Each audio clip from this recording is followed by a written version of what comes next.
The king disappeared from his own coronation feast. No one knew where he went. Nobles whispered in fear. Attendants scrambled in confusion. One archbishop furious. It was 955, the year England watched a young king take the throne. Eadwig, later called All-Fair, had been crowned amid splendor, golden halls, candlelight flickering across jeweled banners, but then he vanished. What they found when they dragged him from his chamber would change how England remembered him forever. Some called it scandal, others called it defiance, and it sparked a power struggle that would shape the kingdom for decades. He was only 16. The northern nobles resented him, the southern nobles feared him, and the church, they would never forgive what he did that night. This is the story of a king both celebrated and vilified, a ruler whose brief reign was marked by ambition, charisma, and rebellion, a king who vanished from his own feast, and in doing so, changed the course of history. England in the mid-10th century wasn't a stable nation. It was a tense alliance of territories, Wessex, Mercia, Northumbria, bound more by survival than by shared identity. Kings ruled, yes, but power was fragile. Loyalties shifted like sand with the tides. Nobles schemed in small courts, but ambition ran tall. Every alliance, every promise could break with a single rumor or a single insult. The church was no bystander. Monks and archbishops wielded influence. They wrote the history they wanted to see. Kings had to balance piety and politics, obedience and authority. One wrong move could be immortalized as scandal. Into this fragile equilibrium stepped a boy, Eadwig, only 16, crowned amid glittering halls and cautious whispers. Charismatic, impulsive, ambitious, he would charm allies, anger enemies, and make choices that would shake the very idea of kingship. In this divided kingdom, every gesture mattered. Every feast, every marriage, every grant of land was a gamble. And for a young king like Eadwig, the stakes were higher than most could imagine. Kings ruled from itinerant courts. They traveled constantly to assert authority, collect dues, and remind distant regions that a crown existed at all. But power was never guaranteed. Loyalties shifted like sand with the tides. Nobles plotted quietly, families schemed openly, and monasteries recorded every slight, every favor, every insult. Consider a southern earl. He refused to pay his dues. The king's court moved on, leaving threats in the wind. Yet monks recorded the incident carefully. In time, their records shaped how history would remember both king and noble. Kings had to be clever, ruthless, or lucky, or all three. One misstep could become legend. One insult could ignite rebellion. Into this web of power stepped a boy king, Eadwig, impulsive and untested, charismatic yet defiant. His decisions would challenge both throne and altar, setting him on a collision course with nobles, northern rivals, and the church. In this kingdom, every feast, every charter, every gesture carried weight. The line between loyalty and betrayal was razor-thin, and for a 16-year-old king, the stakes were nothing short of survival and legacy. Eadwig watched. He watched his father fall in a brawl he could not prevent. He learned early. Bravery alone could not protect a king, or a kingdom, a teenager, and on his shoulders the weight of generations of political conflict. Loyalties, feuds, promises, woven over decades, now pressed down on him. Kingship was never safe. Every feast could hide a betrayal.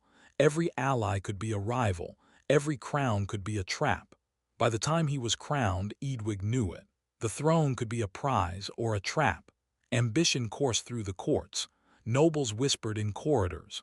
Monks recorded everything, tiny gestures, slights, favors. One misstep could be immortalized. One scandal could define a reign before it even began.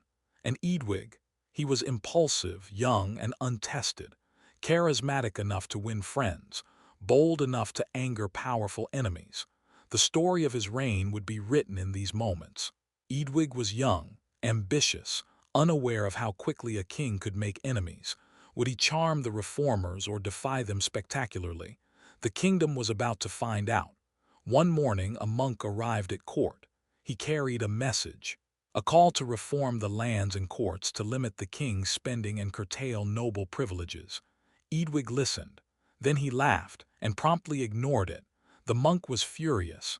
His robe swirled as he stormed out. Courtiers whispered. Nobles exchanged knowing glances. This small clash, seemingly trivial, was a microcosm of the tensions that defined Eadwig's reign. He would challenge tradition. He would test alliances. He would provoke powerful figures who expected obedience. In the corridors of the palace, every gesture mattered. A smile, a frown, a delayed answer. These were recorded by observant monks, amplified by rumors and remembered for decades. And Eadwig, he thrived on the uncertainty. He pushed boundaries. He flirted with scandal, and the kingdom was watching. Eadwig's fingers trembled on the sword hilt. Around him, every gaze was a weighing scale, measuring whether he was king or merely a boy in a crown. He was 15. Crowning him wasn't ceremonial, it was ignition. Sparks of ambition, loyalty, and envy crackled through the hall. Goblets clinked. Murmurs rippled across the nobles. Ceremonial robes rustled as attendants moved through the corridors. Candlelight flickered against gold banners, casting shadows on tense faces. The archbishop approached, eyes narrow. He placed the crown carefully, as if on fragile porcelain. The hall held its breath. Every gesture, every glance mattered. Allies watched. Rivals waited. One misstep could spark rebellion. One whispered word could be immortalized in manuscripts for centuries. Eadwig felt the weight of the throne. Not just wood and metal, but history. Every past king, every feud, every law pressed down on him. And the kingdom was watching. Would he charm the nobles? Will he defy the clerics? The first moments of his reign would set the tone. And already the air was thick with tension. Eadwig's pulse raced. The hall murmured behind him. Candlelight flickered across gold banners. For a moment, he felt free. Leaving a feast wasn't unheard of. Leaving your own coronation feast, that was unheard of. Nobles whispered. Attendants froze. One archbishop furious. Eyes followed him as he stepped into the shadows. No one could know yet that this impulsive exit would ignite feuds, fuel propaganda, and shape the kingdom's memory for generations. Eadwig moved through corridors alive with tension. Every footstep echoed. Every door closed with a weighty creak. Each glance over his shoulder reminded him, a king's choices were never private. For the boy on the throne, power was exhilarating and dangerous. One decision, one impulsive act, could redefine loyalty, obedience, and scandal in equal measure. The kingdom was watching, and Eadwig was only beginning to test the boundaries of his authority. Was he seeking comfort, building an alliance, or simply avoiding suffocating scrutiny? Eadwig glanced at the hall beyond the door. Whispers of nobles crept through the corridor. Candlelight flickered over gold banners. For a fleeting moment, he felt free. Footsteps echoed behind him. Authority was coming. The hall's eyes followed him like a tide of judgment. Every decision mattered. Every step could be remembered or distorted. The boy king moved swiftly yet cautiously. A misstep could ignite resentment. A glance the wrong way could fuel scandal, and in truth, that was exactly what happened. This brief, private act became the spark for a public war, a struggle that would define his reign, against Dunstan, against the church, against the expectations of nobles across the kingdom. For a moment, freedom tasted sweet, but the cost of independence would soon be measured in loyalty, politics, and history itself. Dunstan dragged him back to the feast, publicly rebuked him. A teenage king humiliated before the realm's elite. Gasps rippled through the hall. Nobles leaned forward. Eadwig's face burned under every gaze. Candlelight glinted off gold banners, emphasizing his exposure. He had challenged authority, and everyone saw it. In that moment, a private act became public drama. Allies whispered nervously. Rivals smirked. Clerics fumed, already plotting how to depict the king in manuscripts. Eadwig's defiance angered reformers across England. Centuries later, they would remember him as reckless, indulgent, or even wicked. Yet in truth, he was only beginning to test boundaries. This was the first crack in his relationship with the church, the first spark of tension with powerful nobles, the first glimpse of a reign defined by both charisma and controversy. For the boy king, this moment was a lesson. Power could exhilarate, but it could also humiliate, and every choice would be remembered, scrutinized, and recorded. Eadwig signed another charter. A monk in the corner frowned.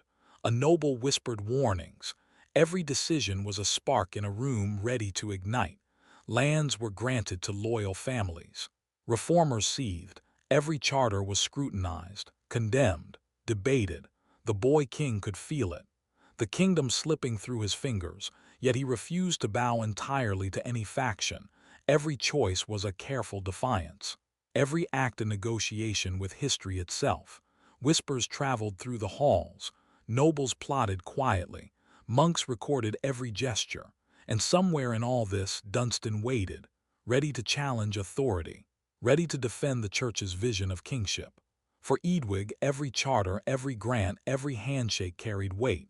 Loyalties could shift overnight. Friendships could fracture. Scandal lurked behind every corner. This was the world he had inherited. One misstep could undo him. One bold choice could define him. And through it all, he would have to navigate a kingdom watching his every move. The church claimed the marriage violated canon law, but these prohibitions were broad and often deployed strategically. Ælfjefú's eyes met his. Reformers argued their case. The hall murmured. Eadwig's hands clenched the table in silent frustration. He had chosen her for love, but the choice carried consequences far beyond their personal lives. The annulment was more than heartbreak. It was a statement. Even the king could be checked, challenged, reshaped by his enemies. Courtiers whispered about alliances lost and gained. Noble families recalculated loyalty. The church's influence was clear, and Eadwig felt it pressing on every decision he made. Every gesture mattered. Every glance, every word, every signature could tilt the kingdom in one direction or another. One act of defiance could spark rumor, rebellion, or scandal. In this small, candle-lit hall, the personal became political. Love and power collided, and Eadwig began to understand. His reign would be defined not just by his choices, but by the forces that sought to control him. In a dimly lit chamber, loyal nobles leaned close. Voices were hushed. Outside, courtiers whispered about the king's decisions. Every word a spark. Rash, immature, irresponsible. These were not neutral words. They were weapons wielded by his enemies. Eadwig felt their weight pressing on him. He had begun to test boundaries, defy expectations, and challenge authority. Each act amplified scrutiny. Each gesture was noted. Tension simmered in every corner of the court. Allies watched nervously. Rivals smiled thinly. And the church, ever patient, ever observant, from whispered warnings to secret councils, the tension that had simmered for years was about to boil over. Eadwig could feel it in the air. Every glance, every gesture, every decision carried potential consequence. For the young king, the stakes were no longer abstract. Every misstep could ignite rebellion. Every bold act could cement his legacy or doom it. And in the shadows of the palace, history waited. Courtiers whispered in the halls. Northern banners no longer flew for Eadwig. He gripped the scepter tightly. Determined to show the South he remained king. 2 kings, 1 kingdom, all because the North preferred someone else. Messages flew between nobles. Secret letters hurried whispers, subtle nods. Loyalty was fragile, shifting like shadows across the castle walls. Eadwig paced the hall, hands clenched. Every glance reminded him. The kingdom was fractured. Every nod of approval in the South carried tension. Every absence of support in the North was a silent threat. Courtiers watched him, calculating. Northern and Southern interests clashed quietly, invisibly, yet dangerously. And above all, the young king knew. One misstep could cost him everything. The scepter was heavy. Not just wood and gold, but the weight of divided loyalties, ambition, and history itself. And Eadwig had to navigate it all, or watch the crown slip from his grasp. At court, Eadwig laughed with loyal nobles over a late-night feast. Monks whispered disapproval in shadowed corridors. Every gesture, every toast became a symbol in the struggle over England's soul. His reign became a battleground between crown and clergy, presence versus pen, charisma versus continuity. Allies watched him closely. Rivals waited patiently. Monks recorded every favor, every misstep, and somewhere in the shadows, reformers plotted his restraint. Eadwig thrived in the tension. He pushed boundaries, flirted with scandal, defied expectations. And yet, every act had consequences beyond the hallways of Winchester. The hall's warmth masked the chill of political maneuvering. Candlelight danced over manuscripts, robes, and golden banners. Every whisper and glance carried weight. And in this struggle, every choice Eadwig made would ripple far beyond the halls of his southern court. Every act would influence nobles, clergy, and chroniclers alike. Every moment of defiance or charm would shape the memory of his reign. At the southern court, Eadwig frowned over a parchment. Every signature could be scrutinized by spies loyal to Edgar. The halls were quiet, but tension crackled in every whisper. He had endured scandals, exile threats, familial betrayal. Now survival itself was a gamble. Northern nobles refused allegiance. Southern courtiers waited, calculating. Messages flew between courts like sparks across dry tinder. Every decree, every grant, every handshake carried weight. Loyalty could shift overnight. One misstep could ignite a confrontation neither court could contain. Eadwig's mind raced. Strategy and instinct intertwined. He knew the game: charm allies, avoid fatal errors, and project strength even when the kingdom seemed ready to fracture. Candlelight flickered over banners and manuscripts. The scepter felt heavier than ever. And for the young king, the stakes were clear. The balance of power rested on his choices alone. In the divided kingdom, every action was magnified. Every glance, gesture, and word would ripple through history, recorded, remembered, and debated for generations. While reformers painted him as reckless, Eadwig's scribes worked tirelessly, drafting charters, granting land, securing loyalty, every signature a quiet defiance against the critics. Eadwig became a victim of narrative warfare. Every scandalous story, every whispered accusation was inked with political intent, shaping his legacy long after he was gone. The young king lived under the weight of perception. Allies watched him, rivals whispered, monks chronicled every misstep, and the story that reached future generations was often more fiction than fact. To understand Eadwig is to see how history can be written by enemies, how truth can hide in plain sight. Behind the pomp, ceremony, and scandal, there was a boy king making real choices, decisions that balanced loyalty, rebellion, and survival.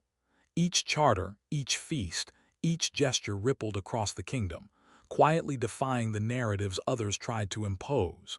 And for viewers today, his story reminds us: power, perception, and politics are forever intertwined. The line between legend and reality is thin, and sometimes the most famous tales conceal the most human truths. In the southern hall, courtiers whispered behind closed doors. Each charter signed, each loyal noble seated at the table, a fragile statement of control in a kingdom on edge. The kingdom's balance was like a scale tipped by a single feather. One wrong move and all could fall. Eadwig ruled, yet solitude clung to him. The southern throne was his, but it felt lonely under the weight of enemies and lost alliances. Messages arrived from the north, hints of rebellion, subtle threats. Every decision was measured, every word calculated. Allies watched nervously, waiting for signs of weakness. Rivals waited, hungry for a mistake. Candlelight flickered across banners and parchments. Shadows moved in the corridors. The court held its breath. And in this fragile world, Eadwig had to assert authority without breaking the delicate balance. For a young king, competence was tested at every feast, in every hall, with every signature. And yet, the tension was personal as well as political. Each choice carried consequences, both immediate and historic. The southern halls fell silent. Young nobles whispered. Had the king succumbed to illness, or had unseen hands shaped fate? no one knew the truth. For some, he died as a boy worn down by a kingdom that demanded more than youth could give. For others, suspicion lingered, a shadow over his reign that would never be fully solved. Eadwig's body lay in the quiet hall, but his story echoed in whispers, manuscripts, and memory. Every scandal, every act of defiance, every fleeting victory now became legend or cautionary tale. And then came Edgar, serene, unchallenged. The kingdom bent to the vision of reformers who had long waited for this moment. Eadwig was gone, yet his choices, his impulsiveness, and his charisma had left traces in the kingdom he ruled too briefly. History remembered him differently from those who lived it. Some chroniclers condemned him, some praised him, some simply recorded the facts. But for viewers today, Eadwig's story offers insight. Power is fragile. Perception can shape legacy. And even a brief reign can ripple across time, teaching us that kings are human, and history is often written by those who outlast them. In empty halls once filled with whispers and intrigue, the echoes of Eadwig's choices lingered. They were reminders of a king who dared to stand, even when the world was against him.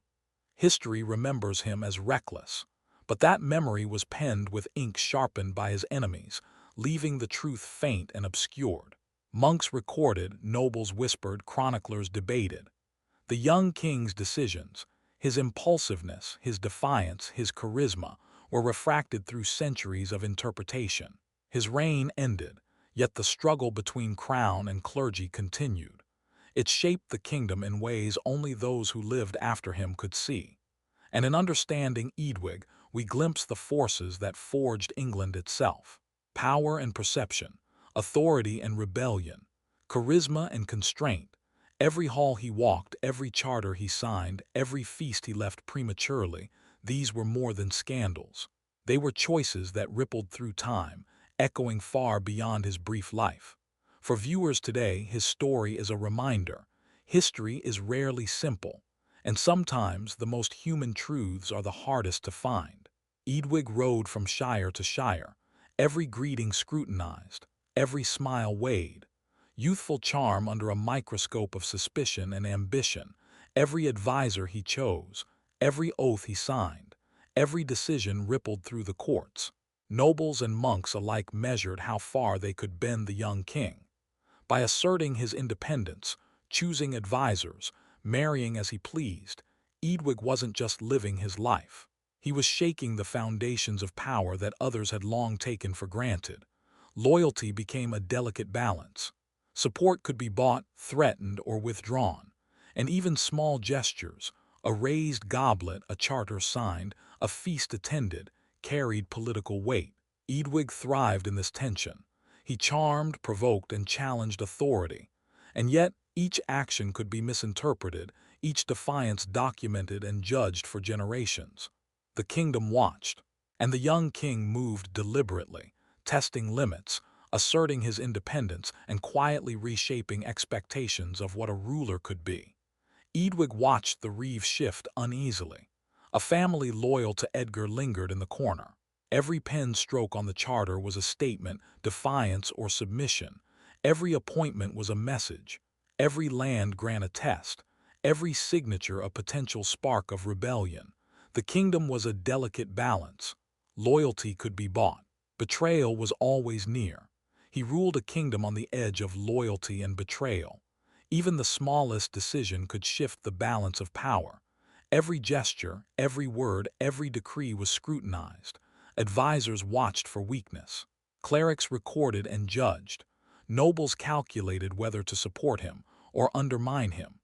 Eadwig understood the stakes. He navigated this world of fragile allegiances with charisma, defiance, and strategy. Each act of governance became part of a larger story, one of authority tested, boundaries challenged, and legacy quietly shaped. And while the crown rested on his head, the kingdom itself waited, watching, judging, and ready to react to every choice he made. In the dim scriptorium, monks labored over illuminated charters. Each word shaped the kingdom's memory. Meanwhile, Eadwig signed his own decrees, aware that every decision would be measured and mistrusted. Eadwig wasn't just battling nobles. He was dueling history itself, every act scrutinized, every misstep immortalized by ink. For every loyal advisor he empowered, there was a scribe ready to cast doubt. For every land granted, a chronicler poised to rewrite the story. The young king moved carefully yet boldly. Feasts, councils, and charters all became stages for subtle contests of power and perception. Alliances formed and dissolved in moments. Whispered warnings could ignite rumor or rebellion, and yet Eadwig pressed forward. Charisma, strategy, and daring were his tools. Each decision was both survival and defiance. Each act left a mark, sometimes fleeting, sometimes enduring, always measured by those watching. In this web of power, perception, and documentation, Eadwig navigated a battlefield where pen and parchment were as dangerous as swords.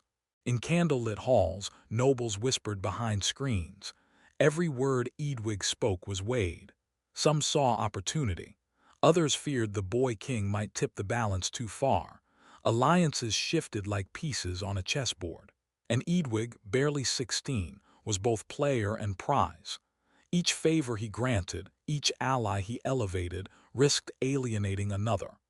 The crown rested not just on his head, but on his ability to read ambition. And ambition could be deadly. Messages arrived in hurried whispers. Letters carried subtle threats or promises. Courtiers calculated which gestures would secure loyalty and which could spark revolt. Yet Eadwig moved deliberately, testing boundaries and asserting independence. He charmed, provoked, and strategized.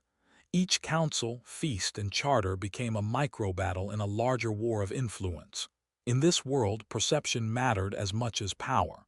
Missteps could be recorded for history or exploited in the moment. Every glance, every word, every decision became part of the delicate dance that defined his reign. The hall buzzed with murmurs as the young king slipped out. Courtiers exchanged anxious glances. Monks muttered behind their hands. Every step he took echoed louder than the trumpets outside. 15, crowned, watched, alone. He walked not just from a feast, but from the expectations of a kingdom that demanded perfection. Eyes followed him. Whispers grew. Every gesture, every movement was magnified, recorded, and interpreted. He became a symbol, not for what he did, but for what others decided he had done wrong. This was more than an act of teenage impulsiveness. It was a flashpoint, a moment where personality clashed with politics, where youth confronted authority. The air seemed to thrum with anticipation. Each footstep was a drumbeat in a kingdom suddenly unsure of its king. Behind the grand banners and golden chalices, the real battle had begun, perception versus reality. And in this small act, history would find the seed of scandal, the spark of conflict, and the enduring story of Eadwig's reign. A reeve paused before signing a document. A noble delayed a visit to the southern court. Every hesitation, every whispered conversation was a quiet ripple in Eadwig's carefully built web of loyalty. Each estate granted was a promise, each refusal a warning, and each whisper from a distant shire threatened the young king's fragile hold on power. He governed a kingdom under watchful eyes. Every act of strategy could be twisted into evidence of folly or immorality. Courtiers weighed favors, loyalty, and ambition with careful calculation. Letters traveled between shires, carrying subtle threats or opportunities. Monks chronicled deeds, recording them with ink that would shape history's memory. Yet Eadwig navigated this world with daring and precision. Charters, feasts, and appointments became instruments of influence, small gestures with enormous consequences. Every decision was a performance, every signature a statement. And behind the grandeur of halls, candles, and banners, the young king moved like a player on a chessboard, calculating, testing, asserting authority. In this delicate balance, perception could be as powerful as power itself, and one misstep could unravel a lifetime of strategy. Whispers spread in dimly lit halls. Letters slid across council tables. Each cautious step by a noble or cleric nudged the balance of power, unnoticed, yet unstoppable. Eadwig sat at the head of the southern court. Allies surrounded him, their loyalty tested daily. Meanwhile, the North quietly coalesced behind Edgar, pressure built in invisible currents. Every delayed tax, every cautious nod from a noble, every sermon hinting at the king's flaws added weight. The crown felt heavier with each passing day. He navigated the hallways, feasts, and councils with careful calculation, yet uncertainty hung in the air like smoke. Tensions rose not in grand battles but in subtle gestures.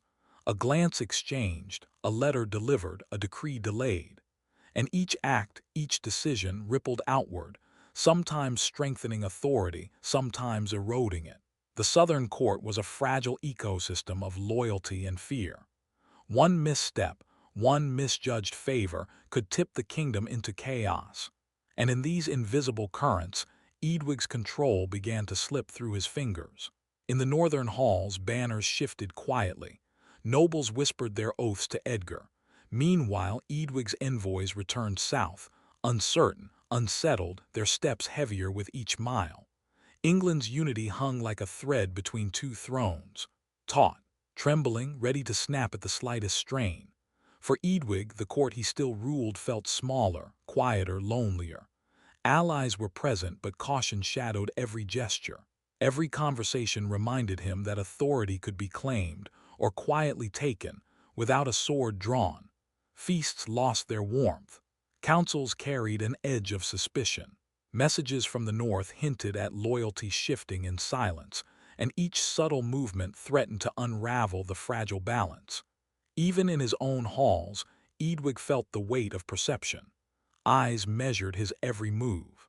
Whispered judgments echoed louder than trumpets. And the young king knew that, in politics as in war, control was fragile, and sometimes invisible forces were the deadliest. Eadwig signed a charter by candlelight. Every stroke could be twisted by clerics miles away. Advisors whispered encouragement, but every murmur outside the hall carried judgment. In the south, the king ruled steadily. Yet rumors crept like smoke from the north, coloring every act in doubt and suspicion. The young king governed diligently. And yet, in every chamber, shadowed eyes weighed his every move. Survival depended on more than competence, it depended on narrative. Charters, appointments, and feasts were not merely administration, they were statements. Allies watched for favoritism. Rivals noted hesitation. Every gesture could be recast as folly or defiance. Eadwig learned to navigate this invisible battlefield. Every counsel, every signature, every word spoken at court was a test of perception. And while the crown rested firmly on his head, the weight of stories being written, whispered, and interpreted pressed heavily on him. The king's isolation was palpable, yet his resolve remained. For in understanding the power of narrative, Eadwig wielded it cautiously, aware that history could be both weapon and judge. By candlelight, Eadwig reviewed petitions from southern lords. He weighed each complaint. He stamped judgments. Every decision could be twisted into proof of failure, every action scrutinized by eyes far and near. Letters from northern nobles went unanswered. Monks whispered in corridors. His advisors looked wary. Alone, the king carried the weight of authority and accusation alike.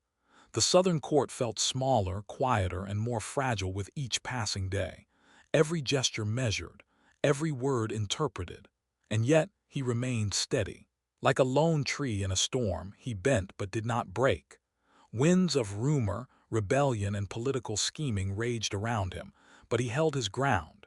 Feasts became stages of observation. Councils were exercises in subtle influence. Charters and grants were more than administration. They were statements of authority, strategy, and endurance. Eadwig's reign was tested not only by opponents, but by the very structure of perception. And in the silence of candle-lit chambers, he learned that resilience was as vital as power, and patience as deadly as the sharpest sword. In quiet southern halls, Eadwig reviewed disputes over land. He issued judgments, observed courtiers, and noted the subtle tension in every gesture. Each day passed without rebellion, but every decision carried the weight of potential misinterpretation. To the north, Edgar's court thrummed with the discipline of reformers. Orders were executed with precision. Policies advanced swiftly. Reformers wielded authority like a sharpened blade. To the south, Eadwig's court moved at a steadier pace. Tradition guided decisions. Caution tempered ambition. Every charter, every feast, every appointment balanced pragmatism with strategy. The young king's energy had dimmed, replaced by careful calculation. He had learned that the world judged him harshly, and that rashness invited disaster. Yet his measured approach carried its own power. Allies were reassured, and enemies found little opportunity to strike. Even subtle acts, an attentive ear, a well-timed favor, shaped the court's loyalty. Eadwig's reign, often dismissed as reckless, was in fact a careful negotiation of perception, authority, and survival. In the quiet chambers of the southern court, the king demonstrated that restraint and strategy could be as formidable as swords and banners. Courtiers in the south lowered their eyes, unsure whom to address first. Messengers carried word to the north, where Edgar's advisors arranged ceremonies and chroniclers began drafting histories that barely mentioned the fallen king. Though invisible in the annals, every stable tax, every functioning court, every loyal southern noble owed a debt to the king whose reign ended too soon. Eadwig's presence lingered quietly, streets remained orderly, disputes were settled, alliances endured. The machinery of governance continued, fueled by the work he had set in motion. He faded from the written record, yet the kingdom he had held together quietly persisted. A ghost ruler whose work outlived his story. Scholars, monks, and reformers would later paint him as reckless, indulgent, or unfit.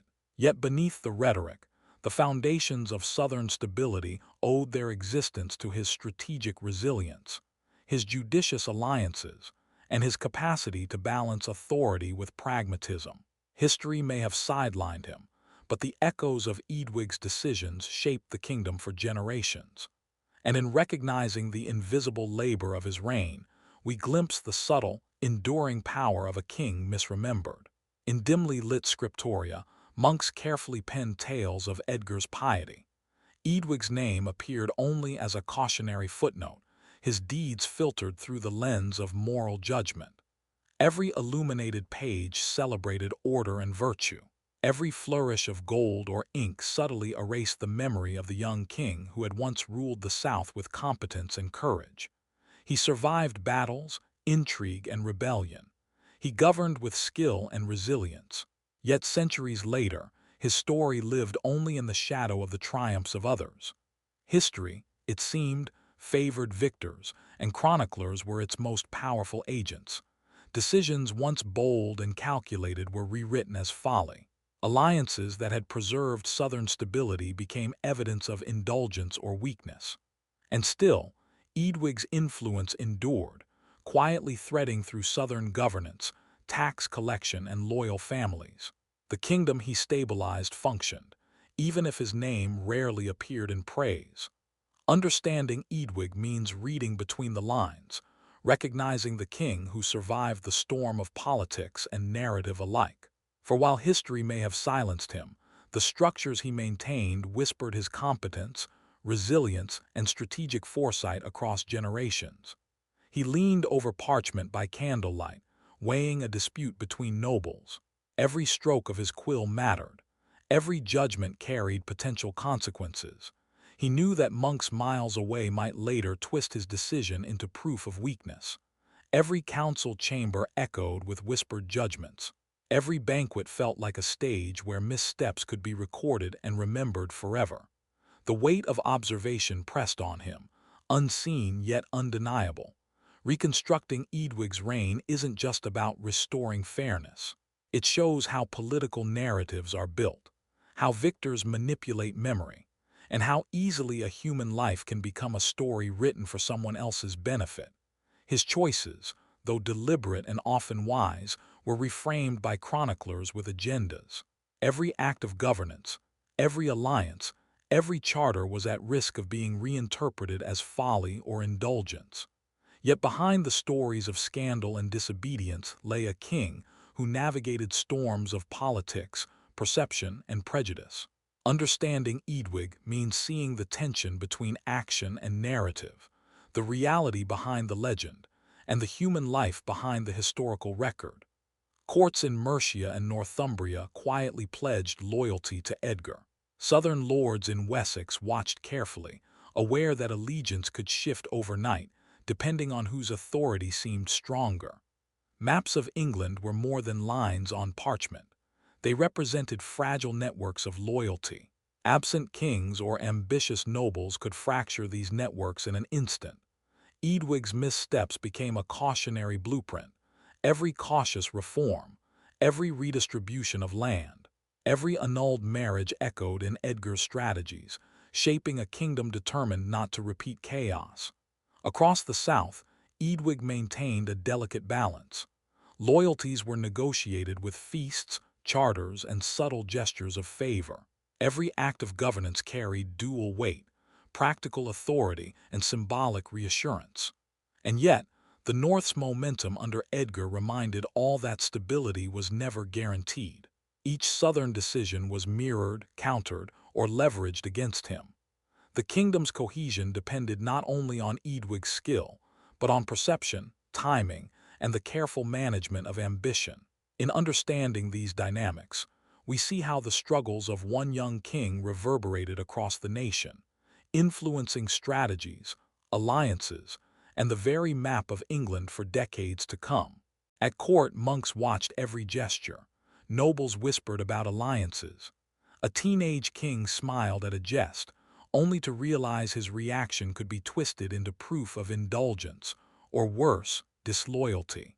Land grants, marriages, even the order of banquet seating became political tools. A chess game stretched between crown and church, each move scrutinized, each consequence amplified. Eadwig faced more than opposition. He carried the constant pressure of being judged by men who claimed divine authority, at an age when most youths were still learning the rules of adulthood. Every council meeting tested him. Every feudal contract was a negotiation, both legal and symbolic. And each act, however small, risked inflaming reformers or alienating loyal southern nobles. The king learned early that perception could be as dangerous as rebellion.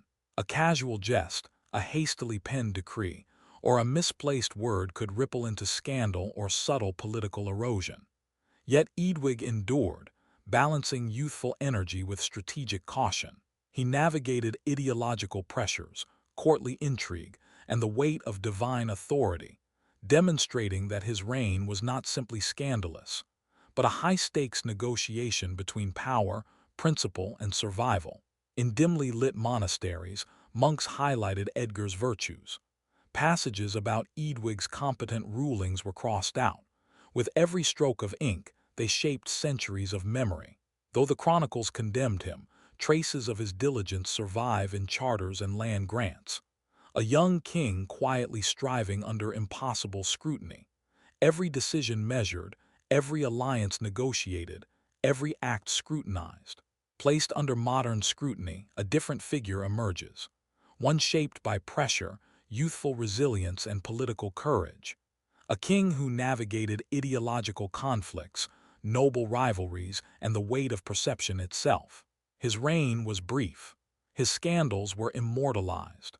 Yet the structures he maintained, the alliances he fostered, and the governance he executed endured. Eadwig's story reminds us that history is never neutral. It is written by those who survive, those who triumph, and those who control the pen.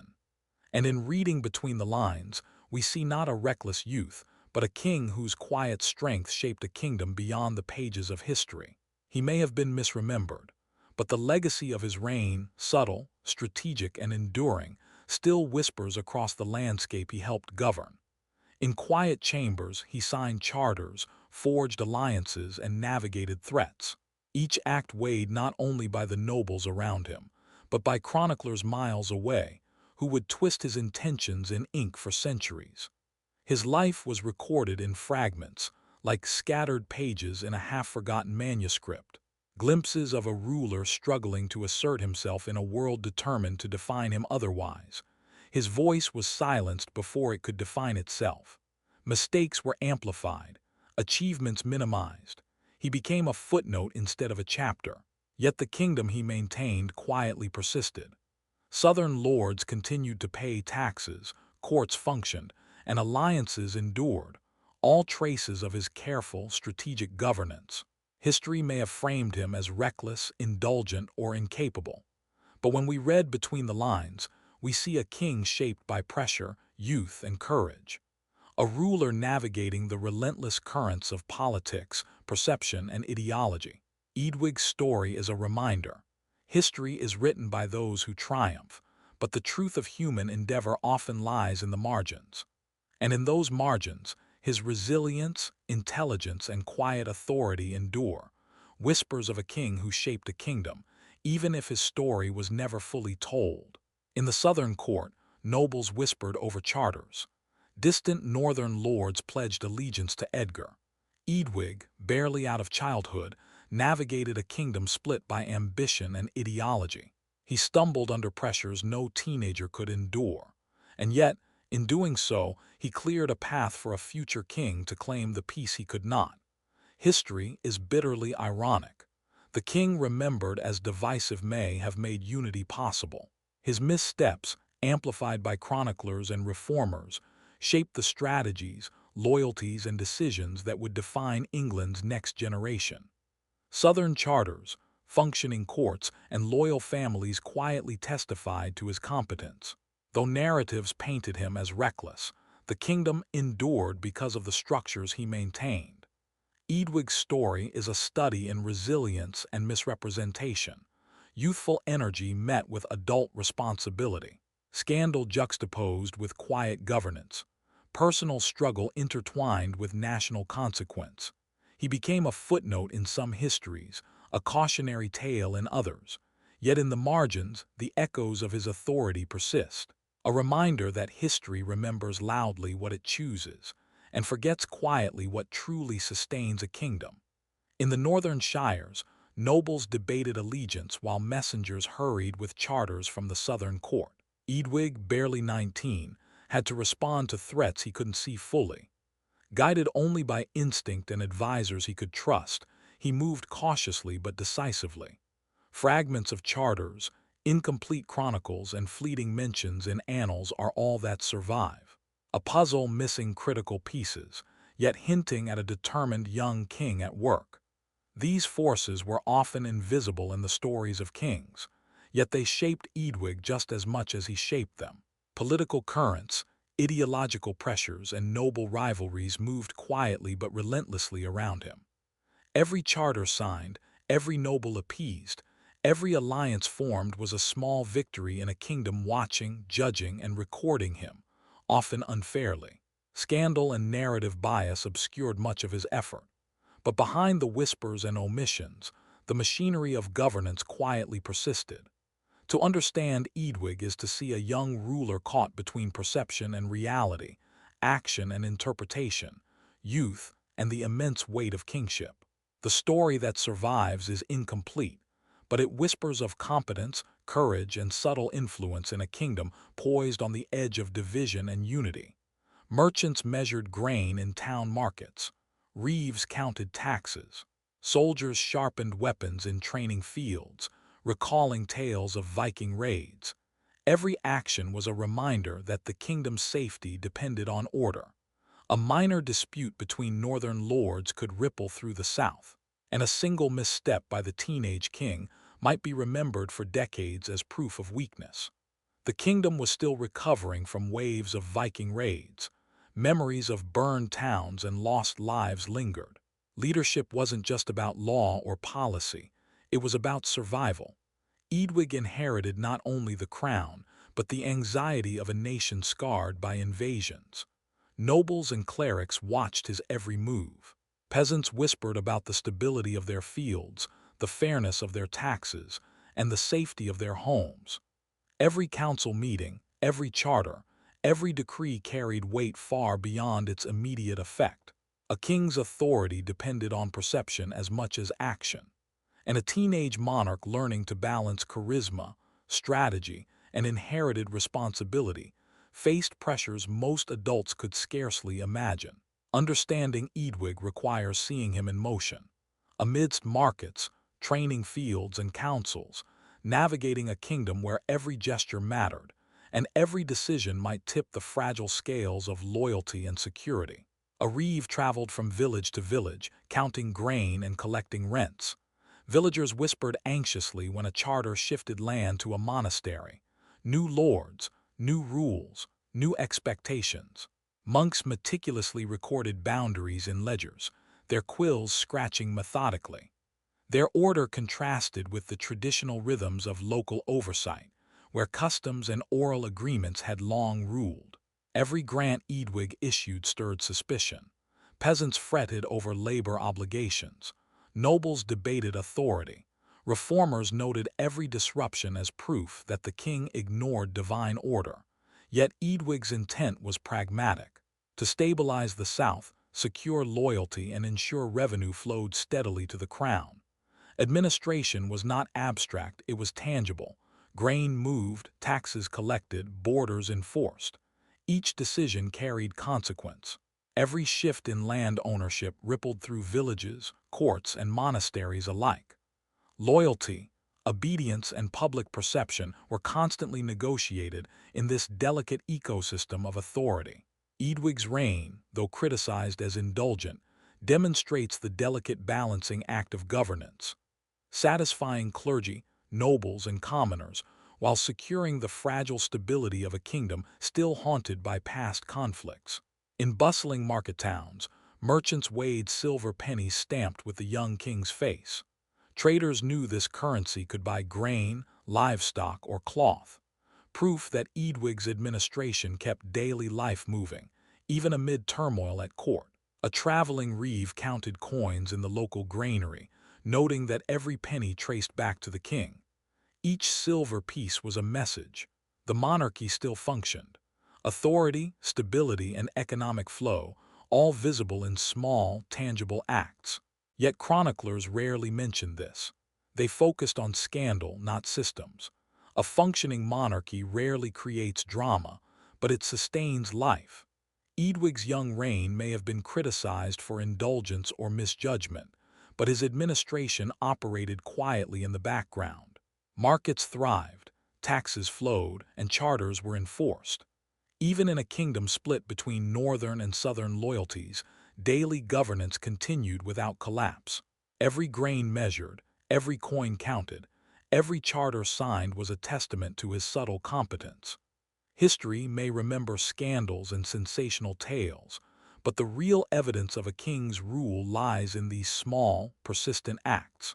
Though England was largely rural, trade centers were emerging.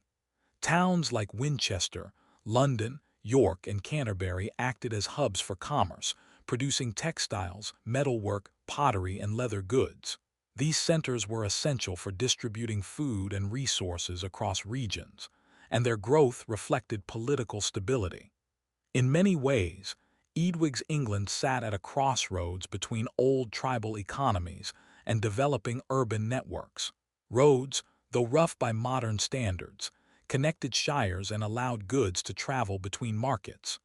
River routes served as highways for merchants moving grain, wool, and imported luxuries. A king influenced trade through taxation, protection of roads, and enforcement of market laws. Eadwig's charters often mention market rights and property boundaries, showing his active role in maintaining economic order. While reformers accused him of favoritism in land distribution, the urban economy under his rule remained stable.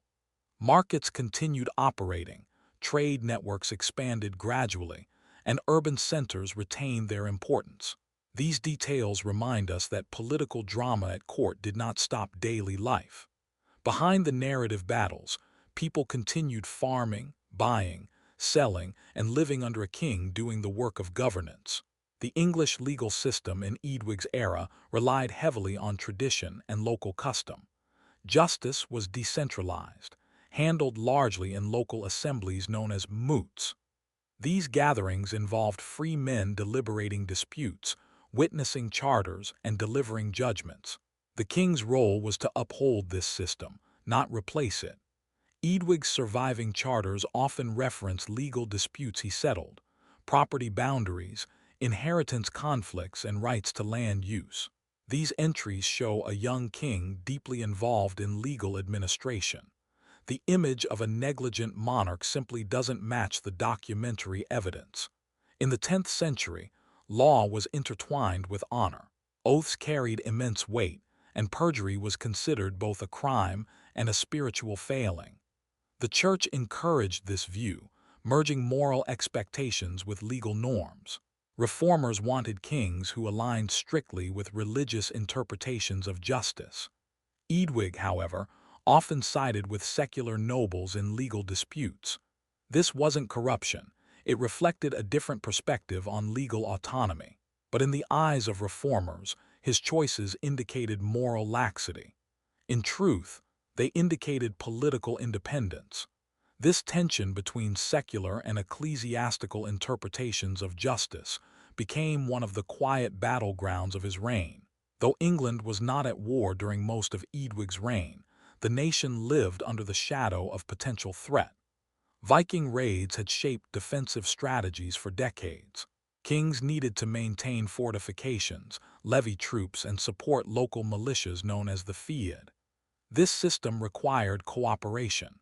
The king provided leadership, nobles supplied warriors, peasants provided labor. If any link weakened, defense faltered. Eadwig's political troubles didn't cause military collapse. Records show that defense obligations remained steady. Fortified towns, or burhs, continued to function.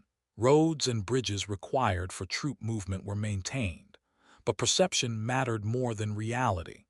Reformers framed Eadwig as a threat to stability, and military reliability became part of that narrative, even though there is no evidence of actual decline.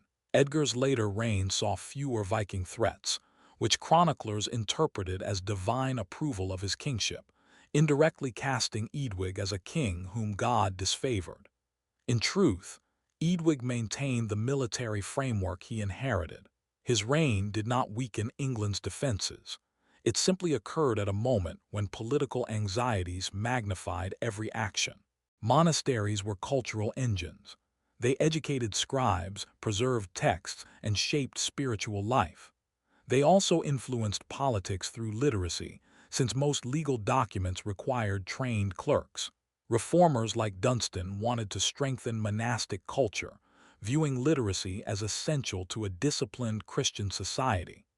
Eadwig, however, did not share their enthusiasm for centralized monastic authority. His court relied more heavily on secular advisors, many of whom preferred flexible, localized customs over rigid reform. This conflict wasn't purely political, it was cultural. Reformers sought uniformity, standardized liturgy, stricter rules, consistent land management. Secular nobles valued regional identity and practical governance. Eadwig's alignment with the latter wasn't anti-religious. It simply reflected a different vision of English society. Yet, because monks wrote the chronicles, their vision became the one preserved. Eadwig's court was portrayed as undisciplined, his preferences as immoral, his alliances as corrupt. But beneath the bias lies evidence of a cultural clash, two competing visions of what England should become. One vision triumphed, and the other was written out of the story, along with the king who represented it. To humanize Eadwig's story, we must understand the daily life of the people he ruled. Most villagers lived in timber homes with thatched roofs, raising livestock, brewing ale, and working communal fields. Their lives were marked by seasonal rhythms: planting, harvest, winter scarcity. The church provided spiritual structure, while local lords provided protection. People rarely interacted with the king directly, but his laws affected their rents, freedoms, and obligations. A stable king meant predictable life. Political turmoil at the top rarely reached the countryside unless it disrupted taxes or land ownership. This helps explain why Eadwig's reign, despite elite conflict, did not create mass unrest. For most people, daily life continued uninterrupted. Holidays, feasts, and fairs offered relief from routine. Storytelling and music filled long winter nights. Local identity remained strong. People saw themselves as West Saxon, Mercian, or Kentish before they saw themselves as English. Eadwig inherited this mosaic of identities, and his reign exposed the fragility of their unity. Religion in the 10th century permeated every corner of life. People prayed before work, swore oaths on relics, sought blessings for fields, and feared spiritual consequences for legal violations. Saints' shrines attracted pilgrims seeking healing or protection. The church shaped morality and interpreted divine will through natural events. Kingship was deeply spiritual. A king was expected to protect the church, uphold Christian behavior, and model moral integrity. Reformers wanted kings who reflected monastic ideals, celibacy before marriage, restraint, charitable giving, and obedience to clerical guidance. Eadwig, a teenager navigating adulthood, inevitably struggled to meet these expectations.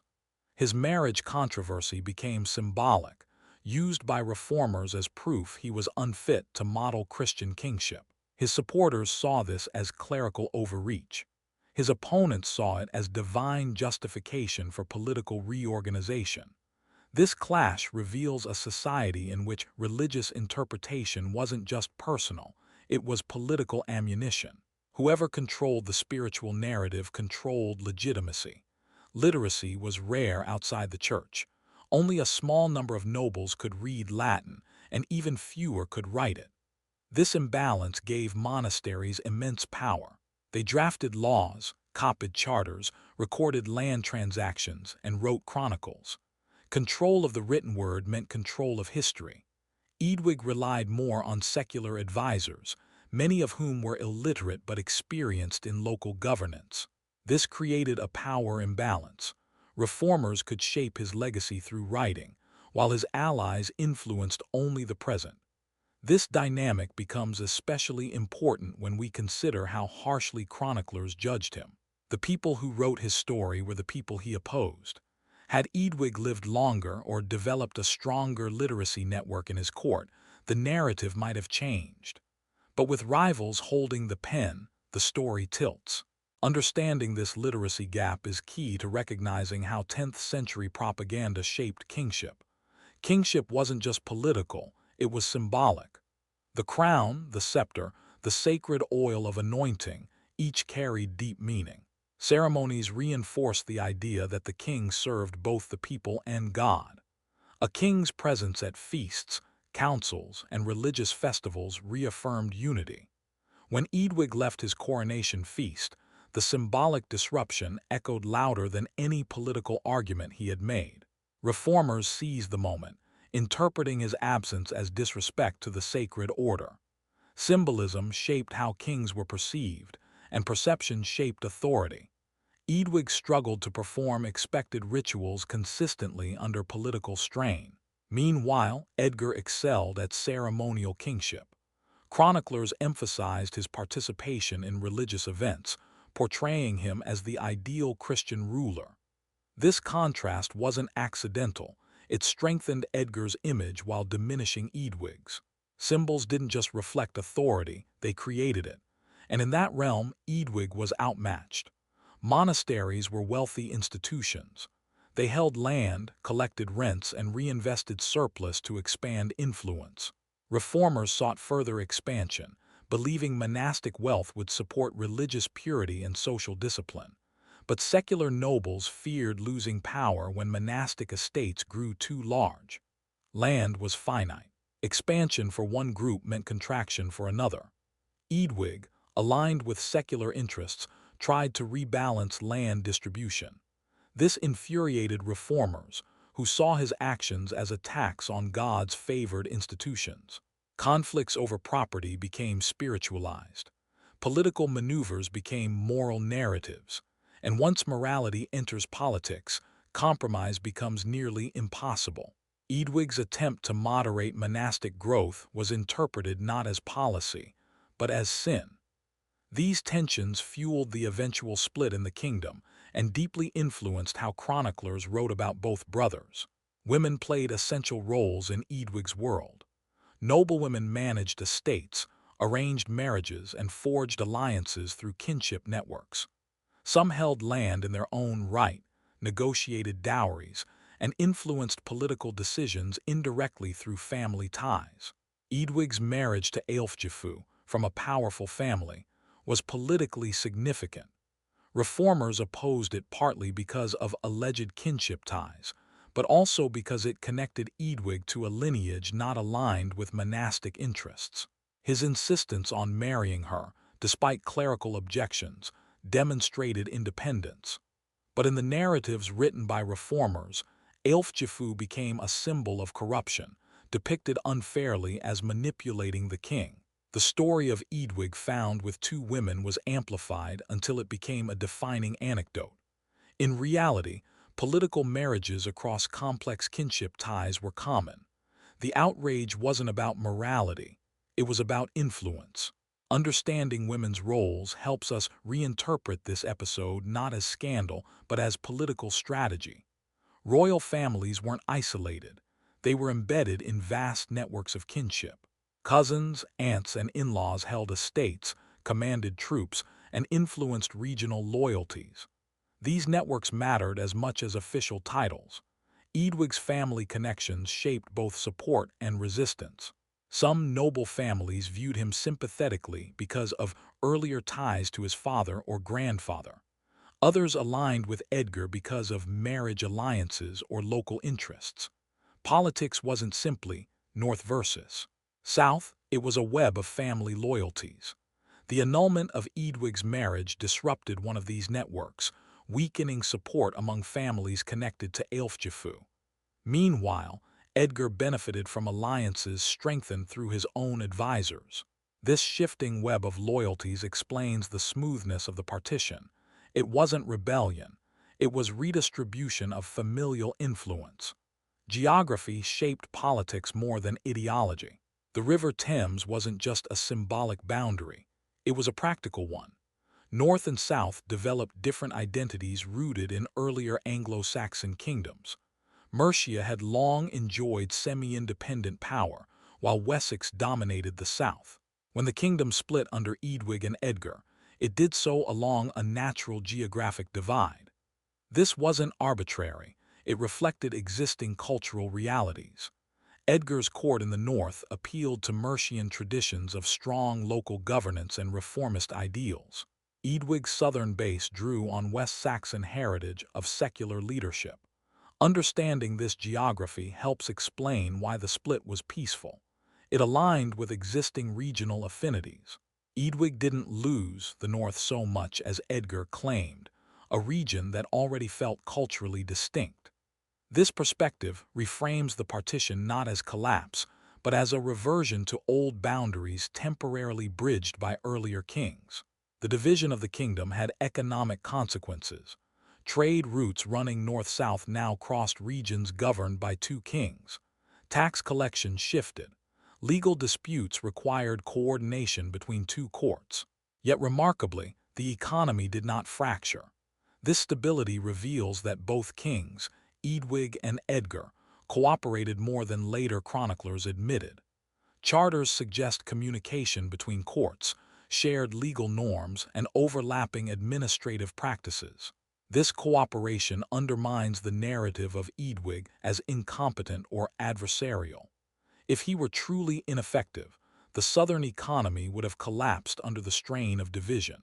Instead, markets continued functioning, mints continued producing coins, and estates remained stable. Economically, the dual kingship worked. Politically, it revealed how fluid early English unity truly was.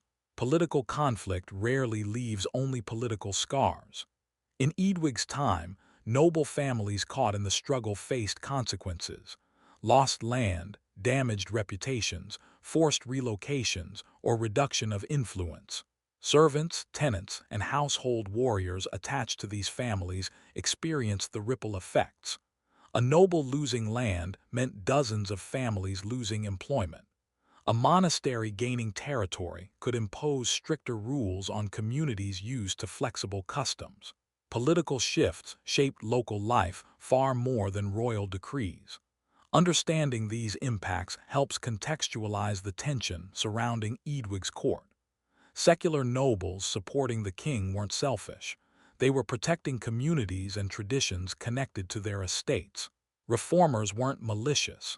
They sincerely believed monastic control would produce moral and economic improvement. The clash wasn't villain versus hero. It was two groups defending different visions of community life. Eadwig stood between these worlds, representing a secular vision that ultimately lost. Once Edgar became sole king, chroniclers began shaping the narrative of his predecessor. Failure makes for compelling storytelling, and Eadwig became a convenient cautionary tale. Reformers emphasized his youth, his alleged irresponsibility, and the infamous feast incident. Yet failure in medieval history often reflects the priorities of those writing the record. Chroniclers simplified Eadwig's story to highlight Edgar's virtues.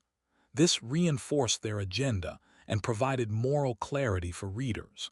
But history rarely fits neatly into moral categories. Eadwig's complexity was a race to serve a narrative of divine approval. His challenges became exaggerations. His accomplishments were ignored. Understanding this process reveals more about the writers than the king they judged. Reconstruction relies on three pillars: charters, archaeology, and comparative analysis. Charters show administrative activity and alliances.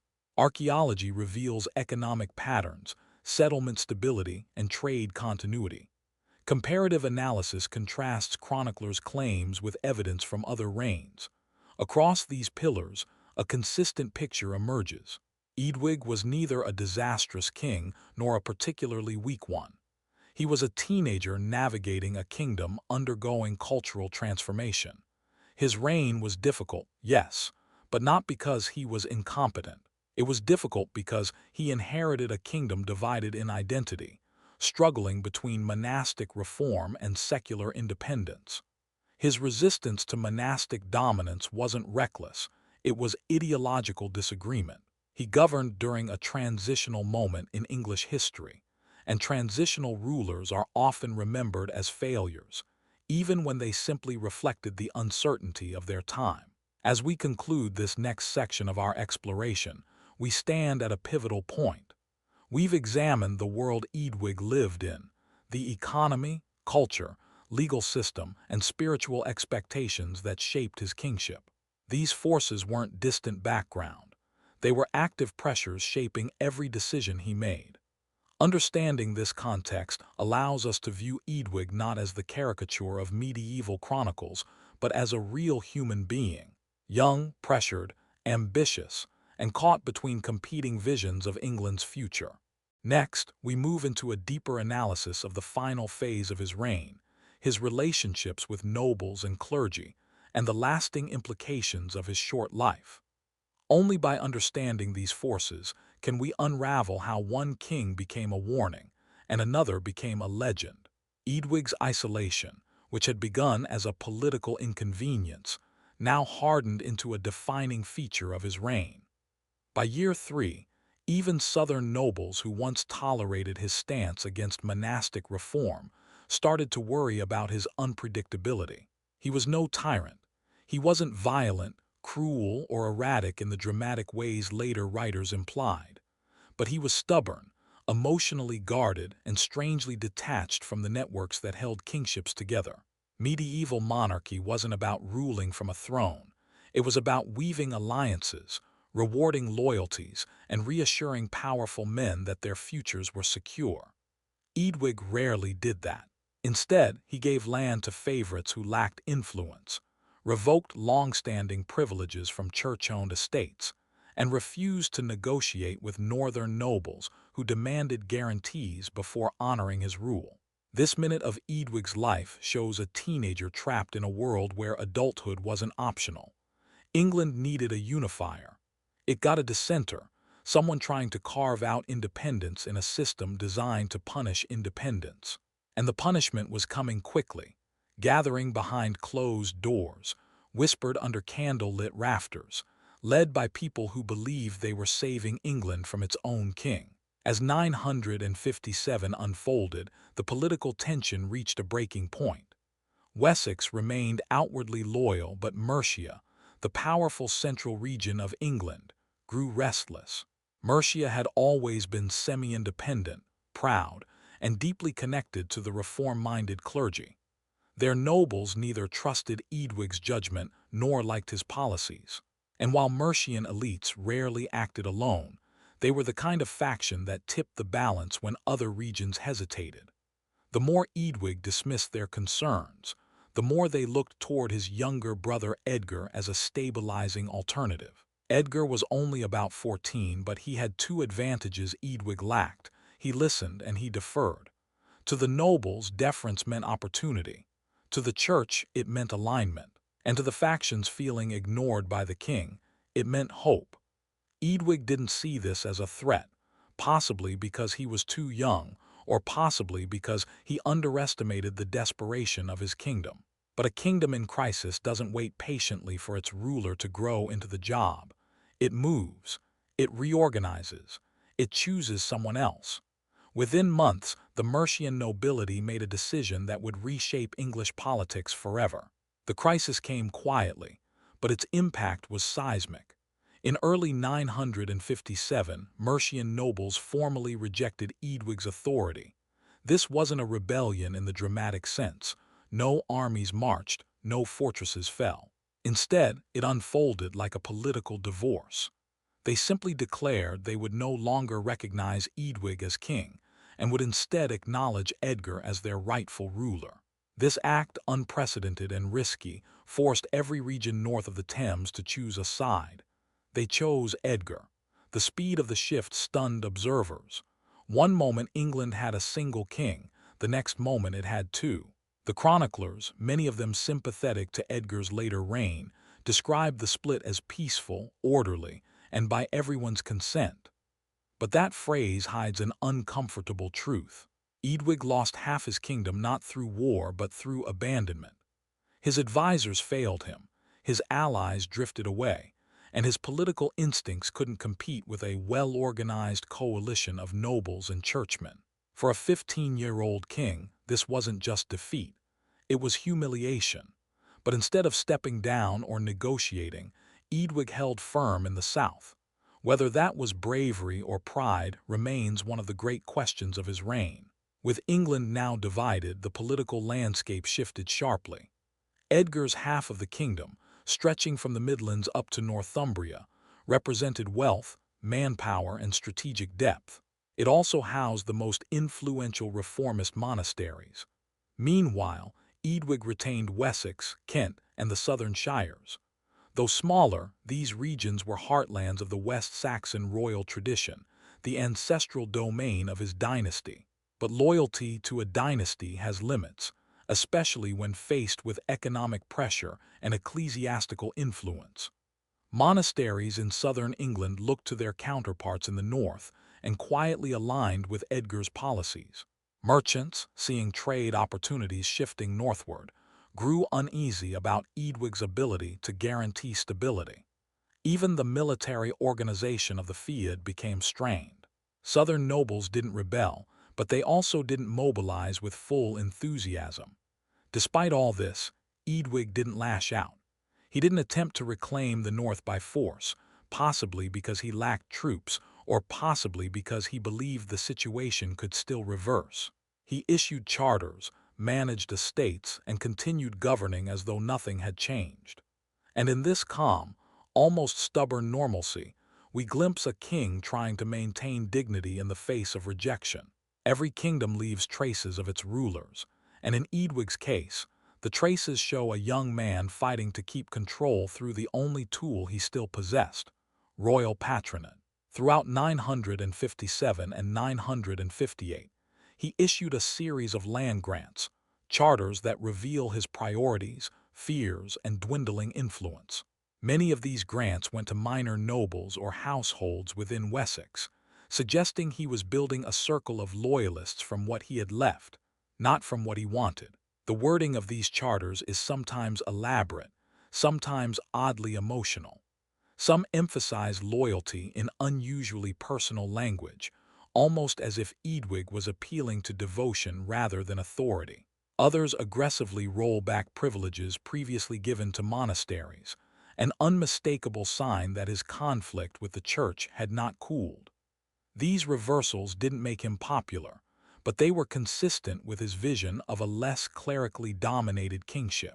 Yet behind the official language, behind the seals and signatures, you sense a king running out of road. His reign didn't collapse all at once. It eroded slowly, charter by charter, decision by decision, until all that remained was a small but fiercely loyal southern base. And even that base was beginning to crack. While Eadwig clung to authority in the south, Edgar's influence in the north grew stronger by the month. Monastic leaders praised him, nobles supported him, and many saw him as the future of a stable, unified England. For Edgar, the dual kingship was an opportunity to learn how to rule under guidance from older, more experienced elites. For Eadwig, it was a daily reminder that the kingdom he inherited had been divided and reorganized without his consent. This dual kingship wasn't entirely unprecedented, but it was dangerous. Shared rule often breeds rivalry. However, Edgar didn't challenge his brother directly. He didn't cross the Thames. He didn't claim total kingship. It appears he genuinely hoped the arrangement would hold, or at least understood that patience worked better than confrontation. Edgar waited, surrounded by allies who believed the throne would eventually fall into his hands naturally. Eadwig, on the other hand, faced a kingdom shifting beneath him. His decisions carried more weight, not less. Any misstep could accelerate the loss of his remaining territory. So he governed cautiously, almost defensively, as if every action might be his last opportunity to assert legitimacy. And perhaps he sensed it was. As 958 approached, England adjusted to its two kings reality. Trade resumed. Local disputes were settled. Everyday life stabilized to an extent that almost seemed surprising. After all, a divided kingdom should have produced chaos. But the Anglo-Saxon political world was flexible. Loyalties were personal, not strictly territorial. Many families simply aligned with whichever king controlled their region and carried on with their lives. Yet beneath that calm surface, deeper tensions brewed. Monastic reformers used Edgar's northern court as a base to strengthen their agenda. They produced new texts, reorganized institutions, and promoted a vision of England shaped by strict religious order. Meanwhile, Eadwig presided over a South increasingly suspicious of church interference. This ideological divide, North religious, South secular, reflected a larger cultural split that had been growing for decades. Eadwig didn't oppose religion itself. He opposed clerical dominance. He wanted a monarchy that didn't bow to abbots and bishops, but in choosing that fight, he underestimated how effectively churchmen could influence public perception. Chroniclers wrote with Edgar's voice in mind. Their pens reached further than any sword.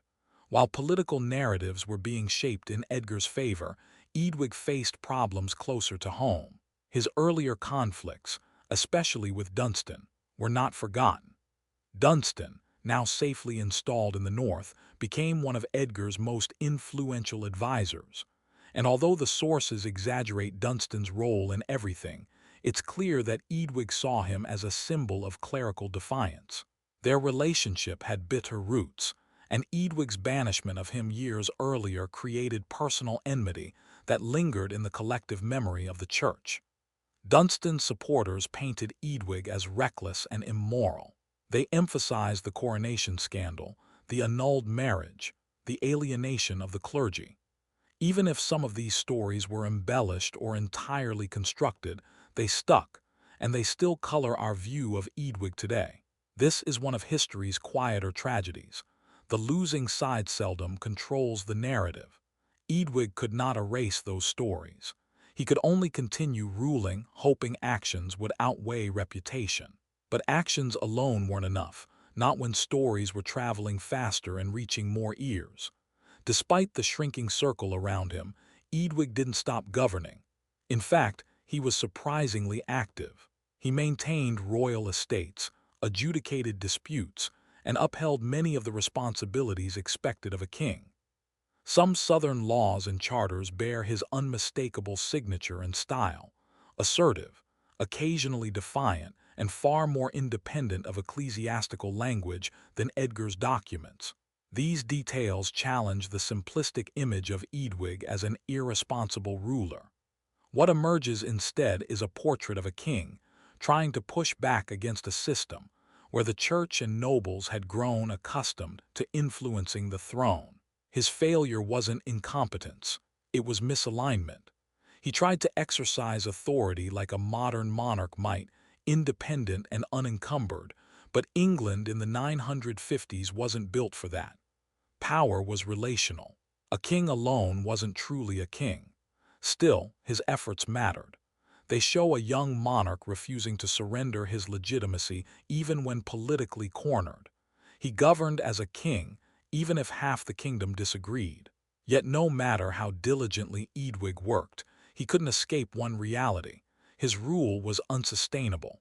With the north gone, the economic foundation of his monarchy weakened. With the church against him, his spiritual legitimacy eroded. And with Edgar steadily gaining recognition, pressure grew for a permanent resolution. The dual kingship had been marketed as peaceful coexistence, but in practice, it was a standoff, an arrangement that only held because no one wanted open conflict. Eadwig's greatest disadvantage was time. He needed years to gain experience and political intuition, but he didn't have years. Every season that passed strengthened Edgar's position and weakened his. He could have attempted negotiation. He could have visited the north, appealed to old loyalties, or tried to reconcile with key churchmen. But reconciliation requires trust, and trust had evaporated long before the split. Modern historians sometimes wonder whether Eadwig even understood how precarious his situation had become. Was he too young, too proud, or simply too isolated to see the scale of the forces against him? Whatever the answer, the window for recovery was closing. By late 958, the political map of England seemed locked into place. Edgar controlled the north, Eadwig the south. But stability, if we can call it that, was more appearance than reality. Eadwig's court became quieter, less dynamic. Royal revenues declined. Even supportive nobles hesitated to invest too deeply in a king whose future seemed uncertain. And through it all, Eadwig's personal life remained a silent, unresolved wound.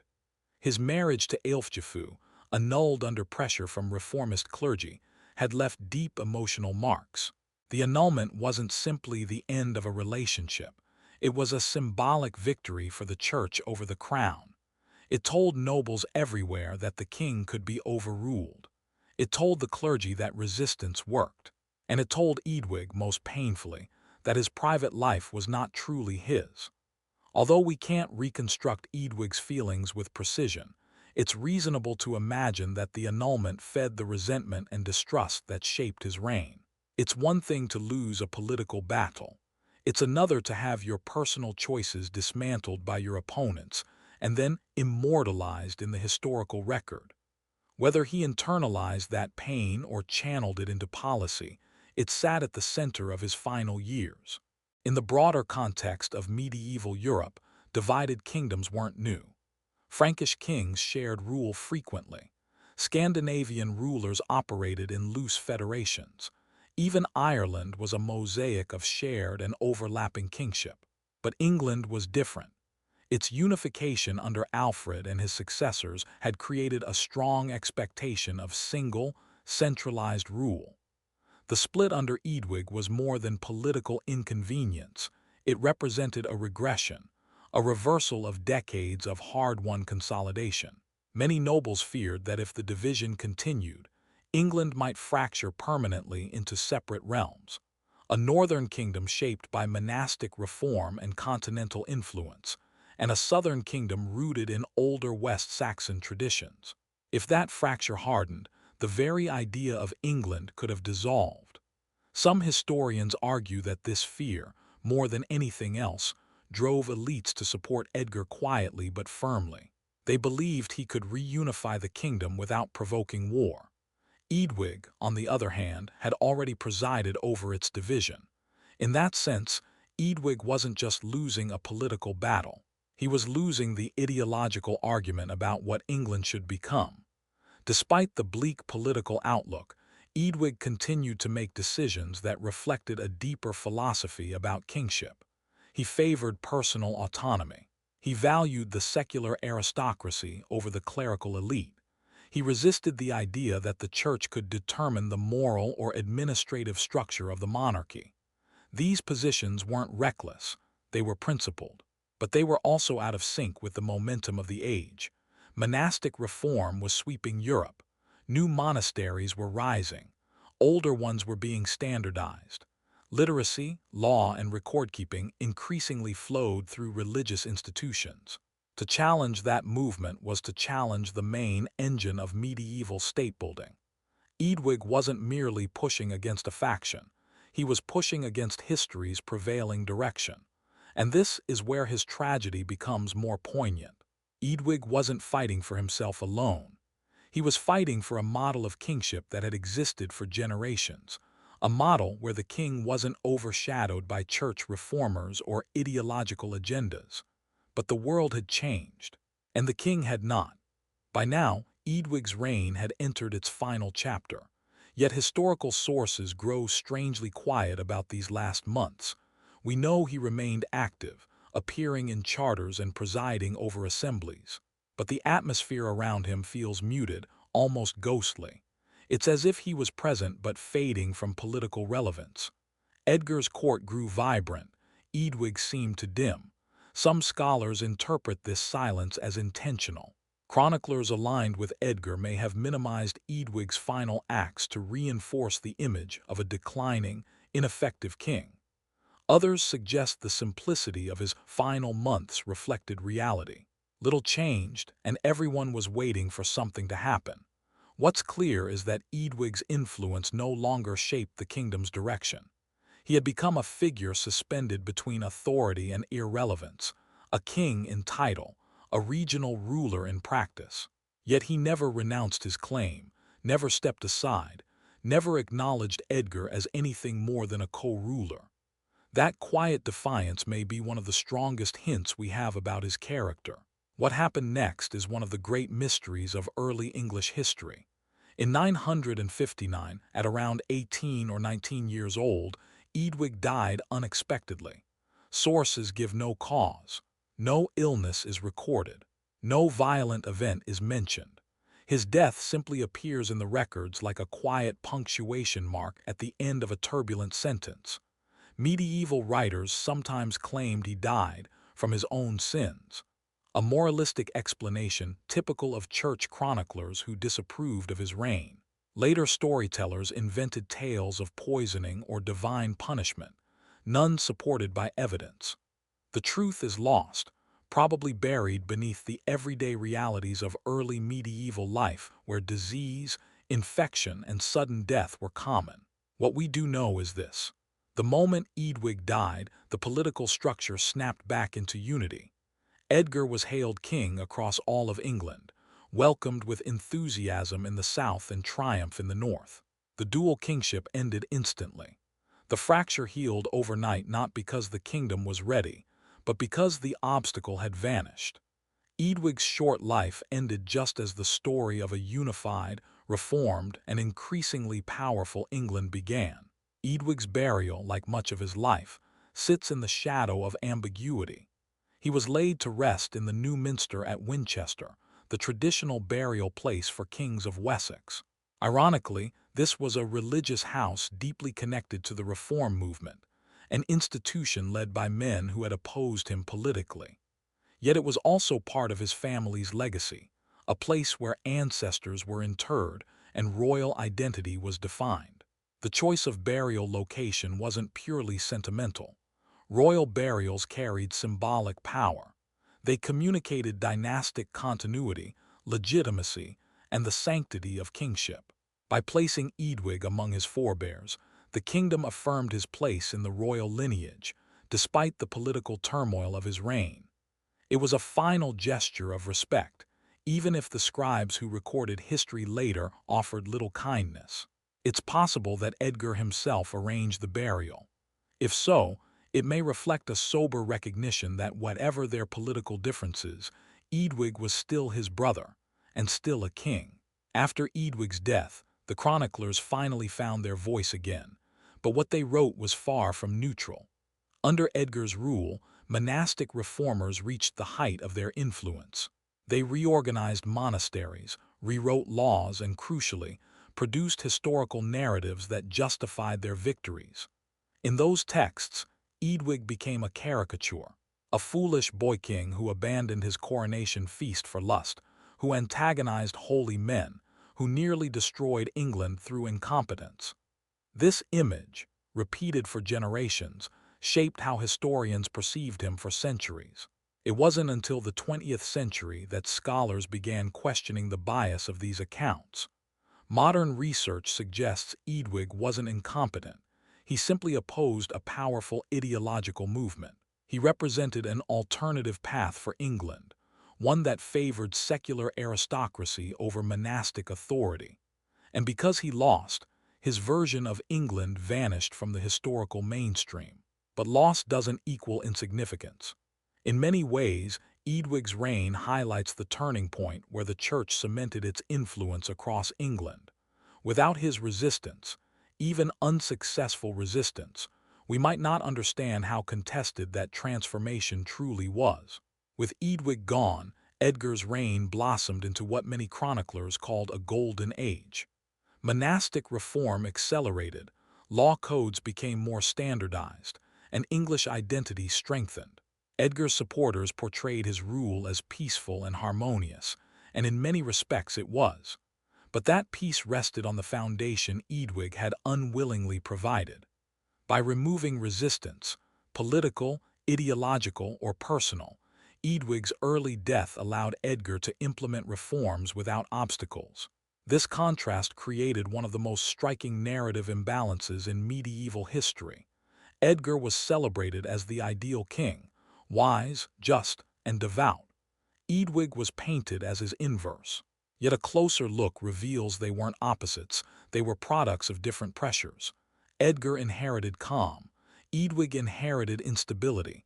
Edgar had advisors. Eadwig had enemies. Edgar ruled long enough to grow into kingship. Eadwig never had that chance. History often favors those who reign longer, and Edgar reigned nearly 16 years. When we return to Eadwig's story with modern eyes, we find a figure defined not by scandal or failure but by context, a young man thrust into an impossible moment. His conflict with Dunstan wasn't childish rebellion. It was an early expression of secular resistance. His marriage controversy wasn't moral weakness. It was political sabotage disguised as moral concern. His loss of the North wasn't incompetence.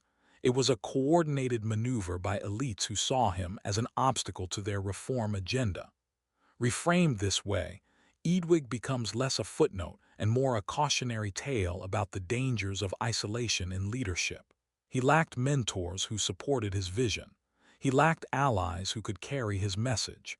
And he lacked the time to adapt to the world shaping itself around him. Yet he demonstrated integrity in the face of overwhelming opposition. He never renounced his authority. He never compromised purely for survival. He governed the South with composure, even as the political tide turned against him. In short, Eadwig was not a failed king. He was a defeated one. Eadwig's story also raises a fundamental question about historical memory.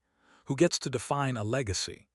Kings wielded swords, but monks wielded pens, and in medieval Europe, the pen often won. The church preserved documents, wrote chronicles, and shaped narratives according to its priorities. When Eadwig opposed reformers, he wasn't just challenging their authority. He was challenging the people who would eventually write his biography. Because of this, his life became a narrative battleground. The coronation scandal was exaggerated. His political struggles were reframed as moral failings. His youth was transformed from a structural disadvantage into a personal flaw. Only recently have historians begun dismantling these distortions, uncovering the human being behind the caricature. This re-examination doesn't turn Eadwig into a hidden hero, but it restores nuance. It allows us to see him as a complex character, ambitious, flawed, resistant, and caught between two visions of England. And more importantly, it reminds us that history is not static. It can be revised, corrected, and rediscovered. When England split in 957, the realm didn't shatter violently. It fractured quietly, like a piece of pottery with a hairline crack that deepens under pressure. To the people in small villages, the division might have seemed distant, even invisible. Markets still opened. Fields still needed plowing. Livestock still wandered too close to neighbors' fences. But to those who understood the balance of power, the fracture was nothing short of seismic. Eadwig had been reduced from king of a united English realm to a ruler of its southern half. His authority, once unquestioned on parchment, now faltered in reality. You can sense it in surviving charters. Language becomes hesitant, noble signatures inconsistent, alliances uncertain. It was as if every penstroke was silently asking, will this king still matter in a year? And north of the Thames, Edgar, Eadwig's younger brother, began consolidating power not through flamboyance or speeches, but by simply being agreeable, predictable, and aligned with the church. In the political landscape of 10th century England, stability was a stronger currency than charisma. And suddenly, Eadwig had none of it. He reigned, yes, but the ground beneath him was no longer solid. Eadwig's court in the south began to feel less like a royal center and more like an island surrounded by political tides he could no longer control. His inner circle shrank. Trusted figures drifted away or defected northward. When a kingdom divides, the safest bet is often the strongest-looking heir, and Edgar looked increasingly like the better investment. For Eadwig, every council meeting carried an unspoken suspicion, a sense that those seated before him had already chosen sides. The royal hall, once filled with ceremony and confidence, now carried an air of hesitancy. Messengers rushed in with updates not about Viking threats or border disputes, but about which southern nobles might soon pivot toward Edgar. Even the church added pressure. Without Dunstan and the reformers, Eadwig lacked ecclesiastical legitimacy. That meant fewer prayers said in his name, fewer blessings for his rule, fewer monasteries supporting his decrees.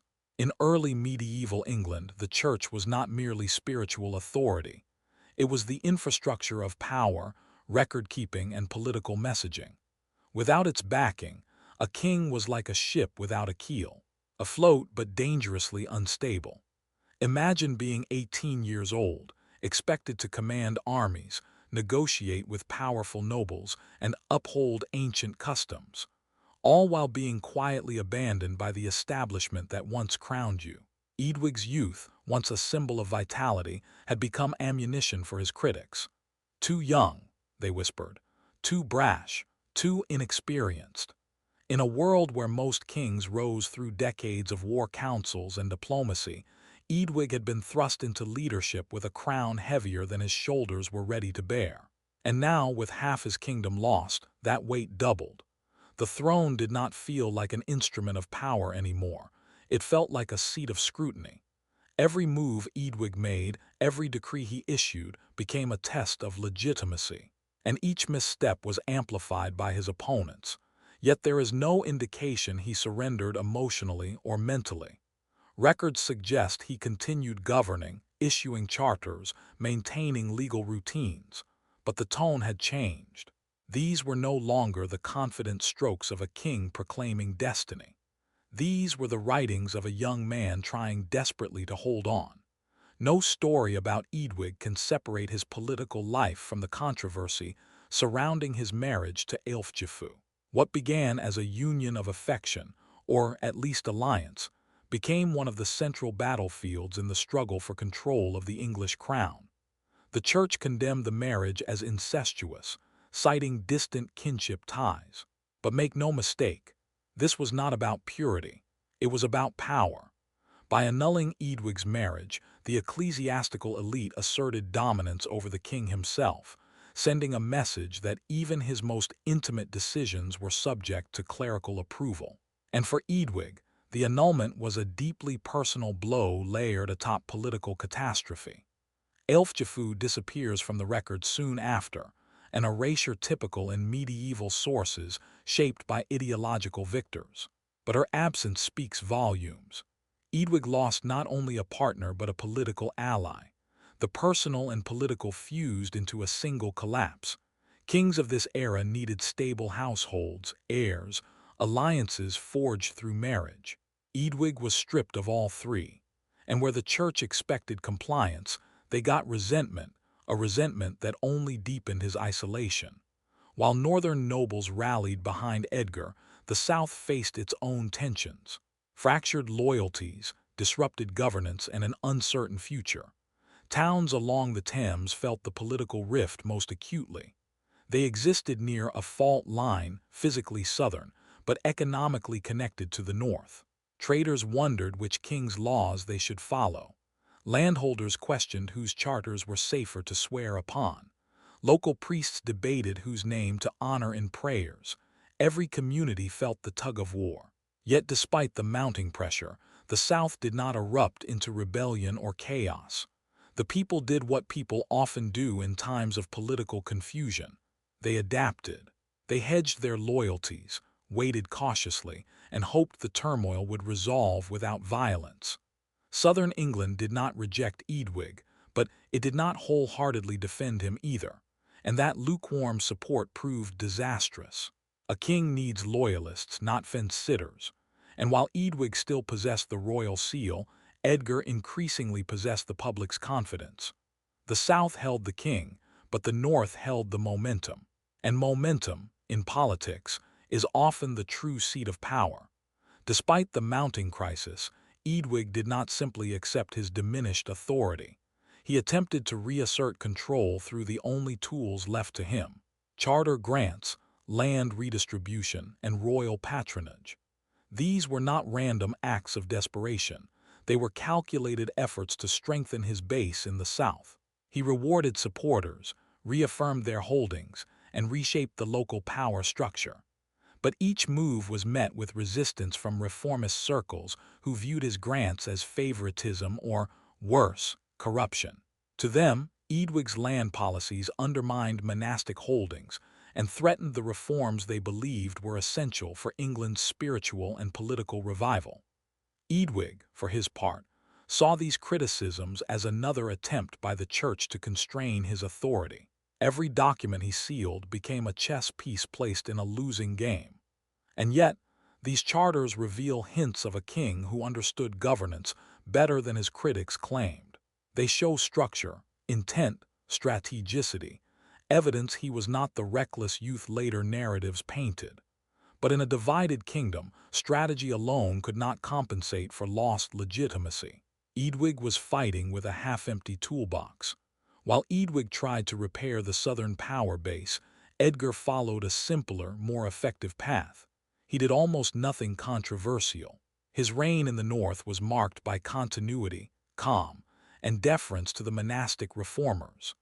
This earned him immediate support from Dunstan and other church leaders who saw in Edgar a king who would not obstruct their vision of religious renewal.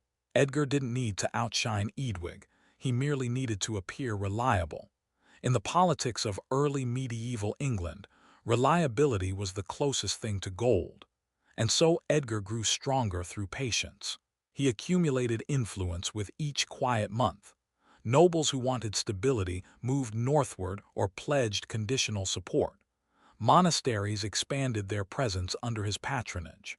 And Dunstan, exiled by Eadwig, found in Edgar a partner eager to rebuild England's ecclesiastical structure.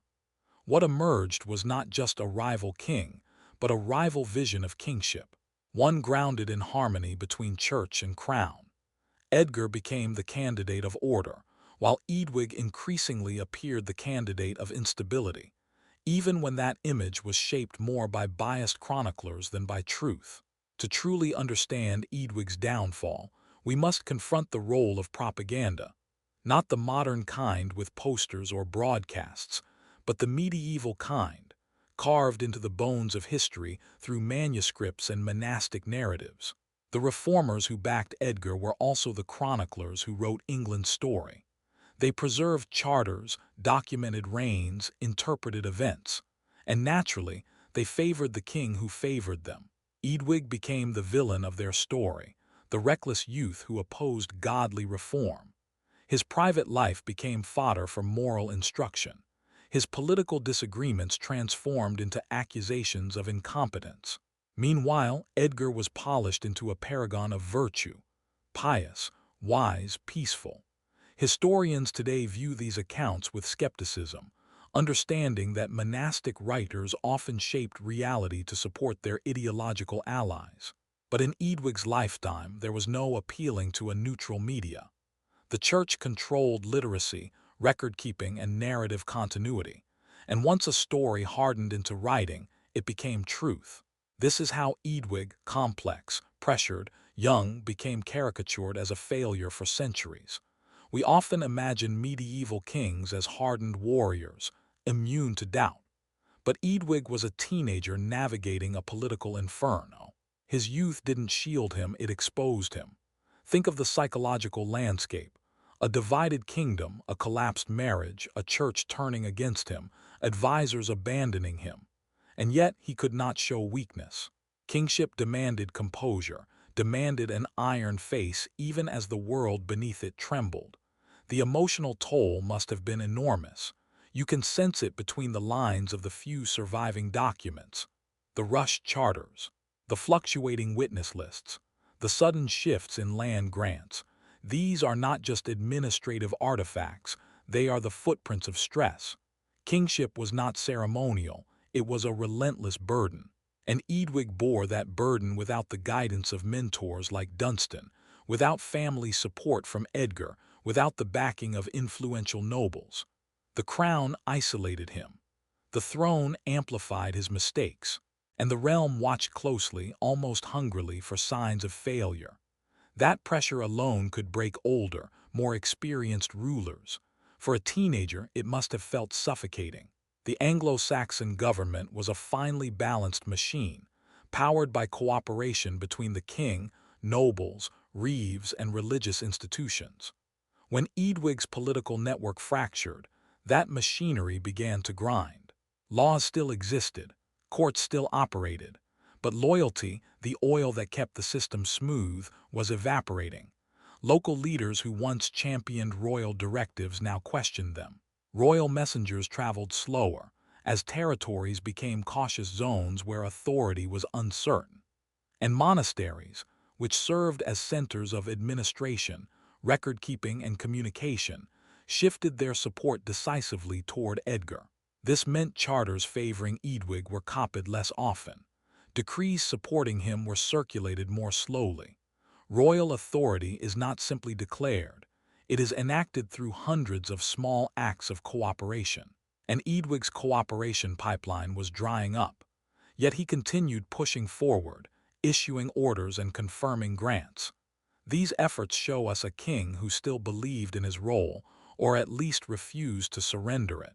But by this point, he was effectively ruling only half a country, and not even the half fully committed to him. By 958, England existed in a strange limbo, not at war, not at peace, but suspended in a tense, quiet uncertainty. Everyone knew the current arrangement could not last indefinitely. Two kings ruling one kingdom was a solution built on sand. Merchants hesitated to invest. Nobles delayed long-term decisions. Even the church, despite favoring Edgar, kept one eye on Eadwig, just in case the balance shifted again. This uncomfortable equilibrium created a kingdom collectively holding its breath, and Eadwig at the center of it must have felt the ticking clock. Each month Edgar remained unchallenged in the north, his legitimacy grew. Each month Eadwig struggled to maintain control in the south, his authority shrank. The future was becoming clear to everyone, perhaps even to Eadwig himself. But solutions were not simple. A civil war would devastate England. A forced abdication would provoke rebellion in the south. The ideal outcome for many was for nature or time to resolve the crisis quietly. and in the end, it was time and tragedy that determined England's future. On the surface, England in 958 appeared calm. Village festivals continued. Agricultural cycles remained unchanged. Ships still crossed the channel. But beneath that surface was a dense, unspoken anxiety. People believed in omens, in divine judgment, in cosmic signs that foretold the kingdom's fate. Clerics preached sermons implying that a divided England reflected God's displeasure. Rumors circulated that near the border of the Thames, people swore allegiance to one king by day and the other by night. In courts, litigants hesitated to cite Eadwig's laws, afraid they might soon be invalid. Monasteries hid sensitive documents or began copying them with subtle adjustments that favored Edgar's eventual rule. England was not a nation in collapse, but it was a nation waiting for the next tremor. The absence of open conflict made the tension worse, not better. It meant the pressure was accumulating silently, like water behind a dam that could break at any moment. Eadwig's reign, once promising, now felt like a holding period before the inevitable reshaping of power.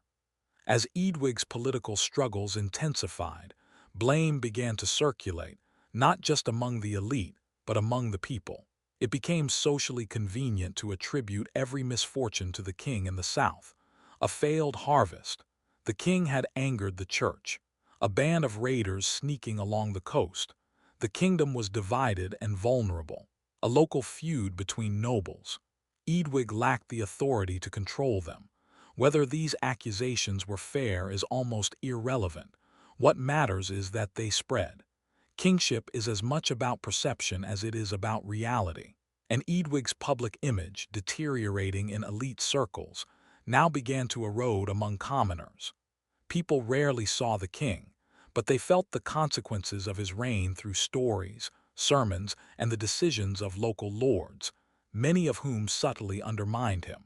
Not through open rebellion, but through tone, through implication, through concerned remarks made at feasts or in churchyards. It was political attrition, slow, quiet, persistent, and it wore Eadwig down far more effectively than swords ever could.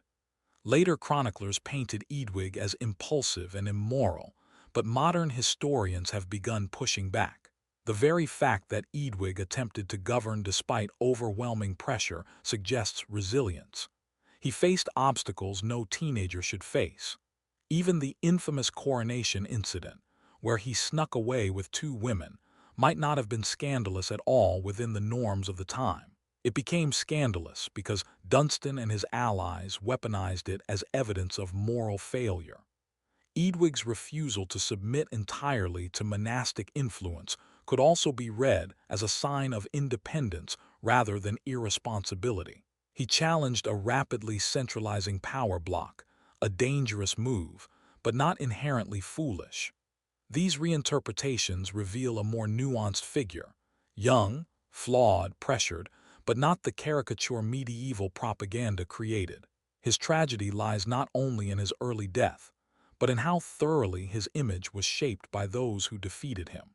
By early 959, the erosion of Eadwig's authority had become unmistakable. Royal writs received slower responses. Land disputes increasingly bypassed his courts and appealed to northern authorities.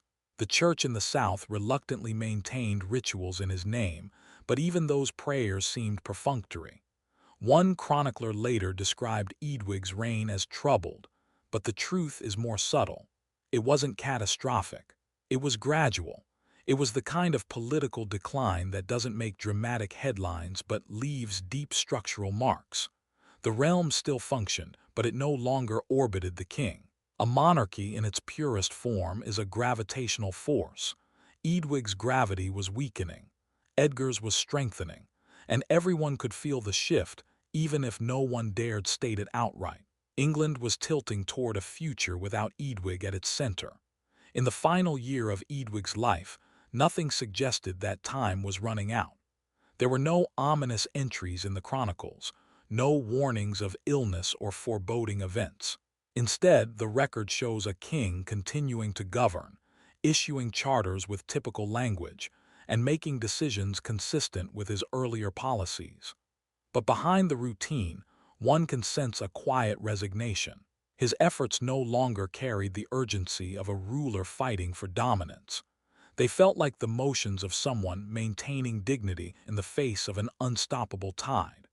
Perhaps Eadwig still hoped for reconciliation with Edgar. Perhaps he believed time would shift public sentiment back in his favor. Or perhaps he simply refused to accept defeat. We cannot know. But the final year of his reign feels like the calm before a silent, unanticipated end. And in that calmness lies its tragedy. Eadwig's death at around 19 has long puzzled scholars. No source records a cause. Some Victorian historians imagine dramatic scenarios, assassination, poisoning, or stress-induced collapse, but these are fantasies unsupported by evidence. The most reasonable explanation is illness. Medieval England lived under the constant shadow of disease, fevers, infections, respiratory conditions. Even minor ailments could become fatal without warning. Travel between courts in cold weather, exposure to smoke-filled halls, and the psychological stress of kingship would have weakened his system. If Eadwig fell ill, chroniclers might have chosen discretion. After all, a sudden death could be framed as divine judgment supporting Edgar. Silence, in this context, served the political narrative. The fact that his illness, if it occurred, was undocumented speaks volumes about how little sympathy his opponents held. A king's passing, once a monumental event, became a footnote. When Eadwig died in 959, it happened without fanfare, without recorded ceremony, without the poetic flourishes chroniclers often added to royal deaths. His passing was noted almost clinically. Eadwig died, and Edgar succeeded to the kingdom. That single sentence erased the complexity of his reign. His death resolved England's political anxiety in an instant. The North and South reunited under Edgar without resistance. The division ended as quietly as it began. Yet for Eadwig, the silence surrounding his death reflects a deeper injustice. Even in death, his story was overshadowed, compressed, simplified. His humanity lost beneath the needs of political continuity. But the fact that the transition was peaceful suggests something important. Eadwig was not hated by the South. He was simply overshadowed. And when the time came, his passing allowed the kingdom to breathe again, not out of celebration, but out of relief that the uncertainty had ended. Edgar's accession marks one of the most stable and celebrated periods in early English history. He became known as Edgar the Peaceful, a king who presided over unity, reform, and administrative strength. The contrast with Eadwig was immediate and heavily amplified by monastic writers eager to highlight their favored ruler. Edgar restored Dunstan to power, accelerated monastic reforms, and reorganized the church's structure across the kingdom. This made him the poster child for clerical authority, and they repaid him with flattering narratives. But Edgar's achievements, impressive as they are, cast an even longer shadow over Eadwig. His brother's success made Eadwig appear weaker by comparison.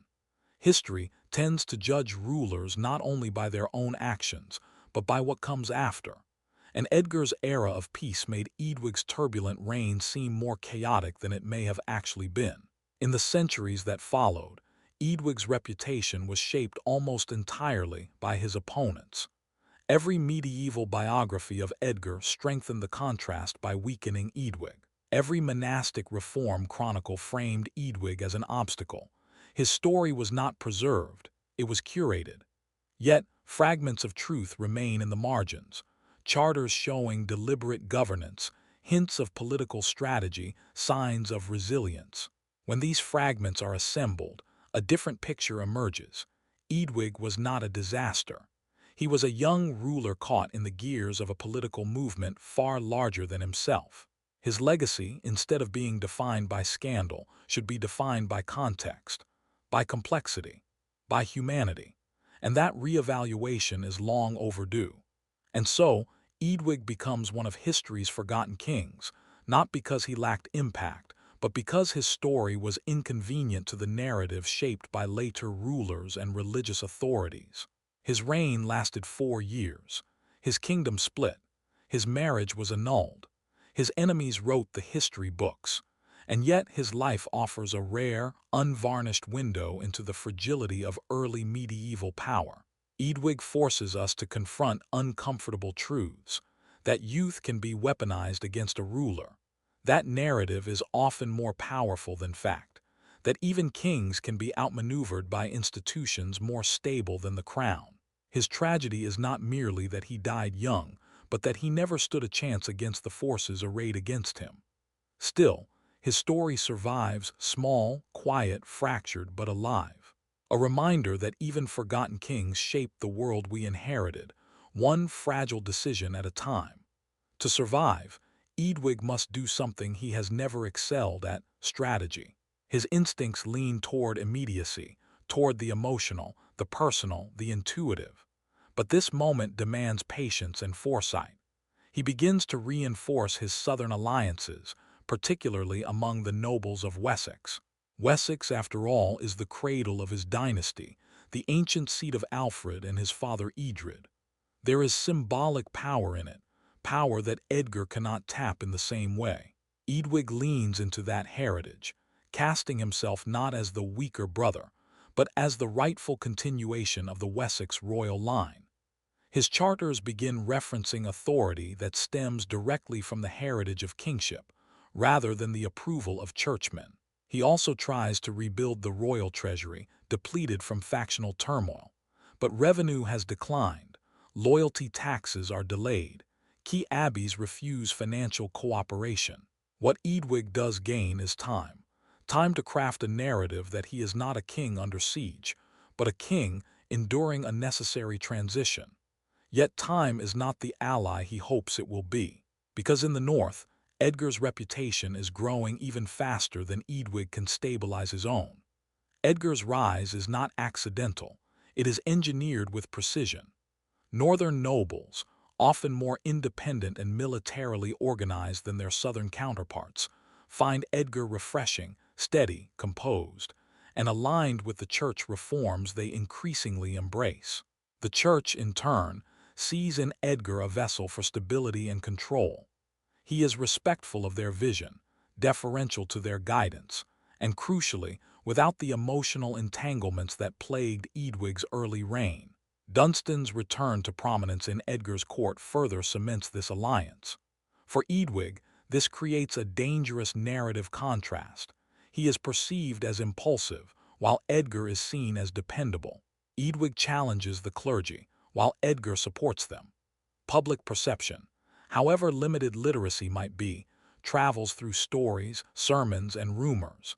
And these rumors increasingly paint Eadwig as the king who squandered unity and Edgar as the prince who restored balance. In a world without newspapers, the pulpit is the media, and the pulpit has chosen a side. As the political divide deepens, everyday life grows more uncertain for the common people. Farmers worry about taxation coming from two centers of authority.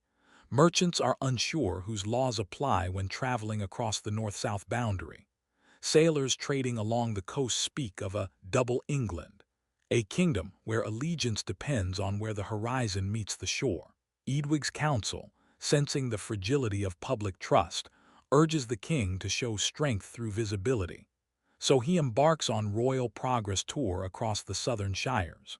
These royal journeys, grand, exhausting, symbolic, allow Eadwig to show himself as a living embodiment of kingship, not a fading figure confined to Winchester's halls. He listens to disputes, renews land rights, and participates in ceremonial feasts meant to reassure loyalists that their king is still their king. These tours are taxing both physically and politically. Eadwig is young, but stress wears heavily. Behind him, cracks widen as disputes among nobles escalate in his absence. Support is still there, but increasingly conditional. One of the most significant stopovers during Eadwig's southern progress occurs in Somerset, where the influence of the church is distinctly moderate, neither fully aligned with Eadwig nor with Edgar. Here, Eadwig attempts to negotiate a delicate balance. He wants clerical cooperation without surrendering to monastic reformers. His approach is diplomatic, grounded in personal dialogue rather than decrees. He hosts several discussions with local abbots about land use, tithe expectations, and the appointment of priests who are sympathetic to his views. Some abbots appreciate his willingness to listen. Others quietly report his positions to Dunstan's circles. These mixed reactions highlight the precarious nature of Eadwig's authority. Every agreement he reaches in person can be undermined the moment he leaves. By the time he continues his journey, Eadwig believes he has gained ground. But in the north, Dunstan interprets these negotiations as attempts to weaken monastic power, and he prepares accordingly. While Eadwig negotiates on the ground, tensions rise inside his own council. His advisors are split into factions. The pragmatists, who believe Eadwig must compromise with the church to maintain stability. The idealists, who see the church's influence as dangerous overreach, the very thing that undermined Eadwig from the beginning. The survivors' nobles who simply align with whichever side appears strongest that week. These factions whisper, maneuver, and shift their loyalties like pieces on a chessboard. To maintain unity among them, Eadwig must manage interpersonal dynamics far beyond his years. He tries to build trust by allowing councils to debate openly, a gesture meant to show confidence but interpreted by some as weakness. The lack of a strong, seasoned mentor at his side becomes increasingly evident. Other kings had advisors who guided their early rule, but Eadwig's banishment of Dunstan removed that stabilizing force. Now, surrounded by conflicting voices, Eadwig struggles to tell the difference between counsel and manipulation. Worse yet, some advisors quietly communicate with Edgar's camp, feeding them information. As autumn approaches, Eadwig's attempts to strengthen his image turn toward legal reform. He issues a series of charters aimed at reaffirming property rights for noble families who remain loyal. These grants serve multiple purposes. They reward allegiance, reinforce bonds of obligation, and counter northern propaganda that portrays Eadwig as unstable. But issuing land charters is only half the battle. Enforcing them is another matter entirely. There are cases where land has been given to multiple claimants across the political divide.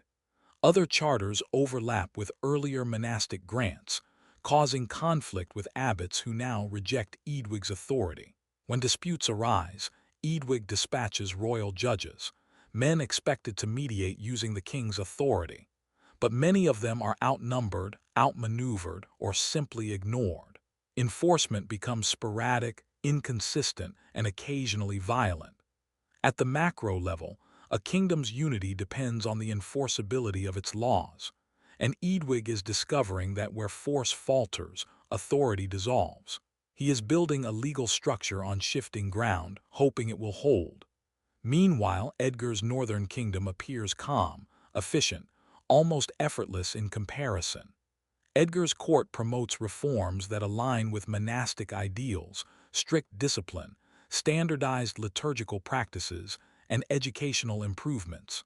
The church frames this as a return to proper governance. Northern families treat Edgar almost as a prodigy, a young leader whose maturity exceeds his age. Whether this is truth or careful orchestration hardly matters. The narrative is powerful, and narratives reshape reality faster than decrees. Travelers heading south bring stories of order in the north. Merchants passing through central shires describe Edgar's counsels as harmonious and decisive. Some southern nobles begin to wonder if Edgar represents a more secure future than Eadwig. Whispers of potential reunification under Edgar's sole rule become more common. Eadwig knows the danger these stories pose, not because they are always accurate, but because stability is the most intoxicating myth in troubled times. Even the rumor of it can erode the foundations of a rival's power. Eadwig's response is subtle but ambitious. He begins commissioning symbolic works that emphasize his legitimacy. These include artistic depictions of his lineage, scripts reinforcing his connection to Alfred the Great, and ceremonial displays during his public appearances that highlight the continuity of the Wessex line. Medieval politics are theatrical, rituals and symbols carry immense weight. Crowns, banners, oaths, feasts, blessings. All these elements shape how people perceive the ruler's right to govern. Eadwig focuses heavily on ceremony because he knows he cannot match Edgar's ecclesiastical backing. Instead, he leans into heritage and charisma. But symbolism alone cannot replace political infrastructure. Ceremony creates atmosphere, not stability. And while the displays impress some, others see them as vanity, an aesthetic flourish designed to mask insecurity. Eadwig stands between worlds, old traditions that gave Wessex kings authority and new church-centric reforms reshaping England. He is unsure which world belongs to him. Narration. Eadwig's personal life remains a point of vulnerability, even months after the annulment of his marriage to Ælfgifu. Rumors swirl, some claiming he still sees her in secret, others alleging she plots with disaffected nobles. Most of these claims are exaggerated or invented, spread by northern sympathizers seeking to destabilize him. But perception matters more than truth. Even the suggestion of renewed closeness to Ælfgifu risks reigniting accusations of impropriety. Advisors urge Eadwig to distance himself permanently, not because they believe the old claims of incest, but because they fear the political implications. To Eadwig, this feels like another sacrifice demanded of him, another part of his life controlled by the factions that surround him. He begins to retreat inward, relying on fewer friends, trusting fewer voices. Isolation seeps into his routines. Shorter councils, more time spent alone, fewer public gatherings.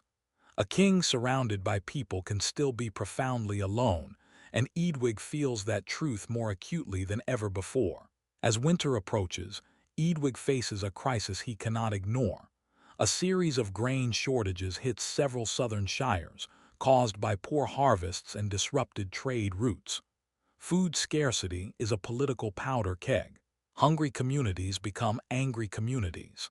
Angry communities become rebellious communities. The king must act quickly. Eadwig orders emergency grain reserves to be opened, redistributing stores from better-stocked regions to the affected areas. This move is compassionate and strategically wise. It temporarily restores public faith and demonstrates active leadership. But the redistribution angers some nobles who resent losing their private stores, especially in a time of political uncertainty. Some accuse Eadwig of overstepping royal privilege. Others suspect his intention is to punish those whose loyalty seems unreliable. The truth is simpler. He is trying to prevent starvation and unrest. Yet even decisive action turns into fuel for controversy. In the medieval world, every solution creates another problem. And for Eadwig, each month seems to produce a fresh cycle of crisis and consequence. The grain crisis reveals a deeper structural issue. Eadwig's administrative network is thinning. Messengers are delayed, directives ignored, records mismanaged.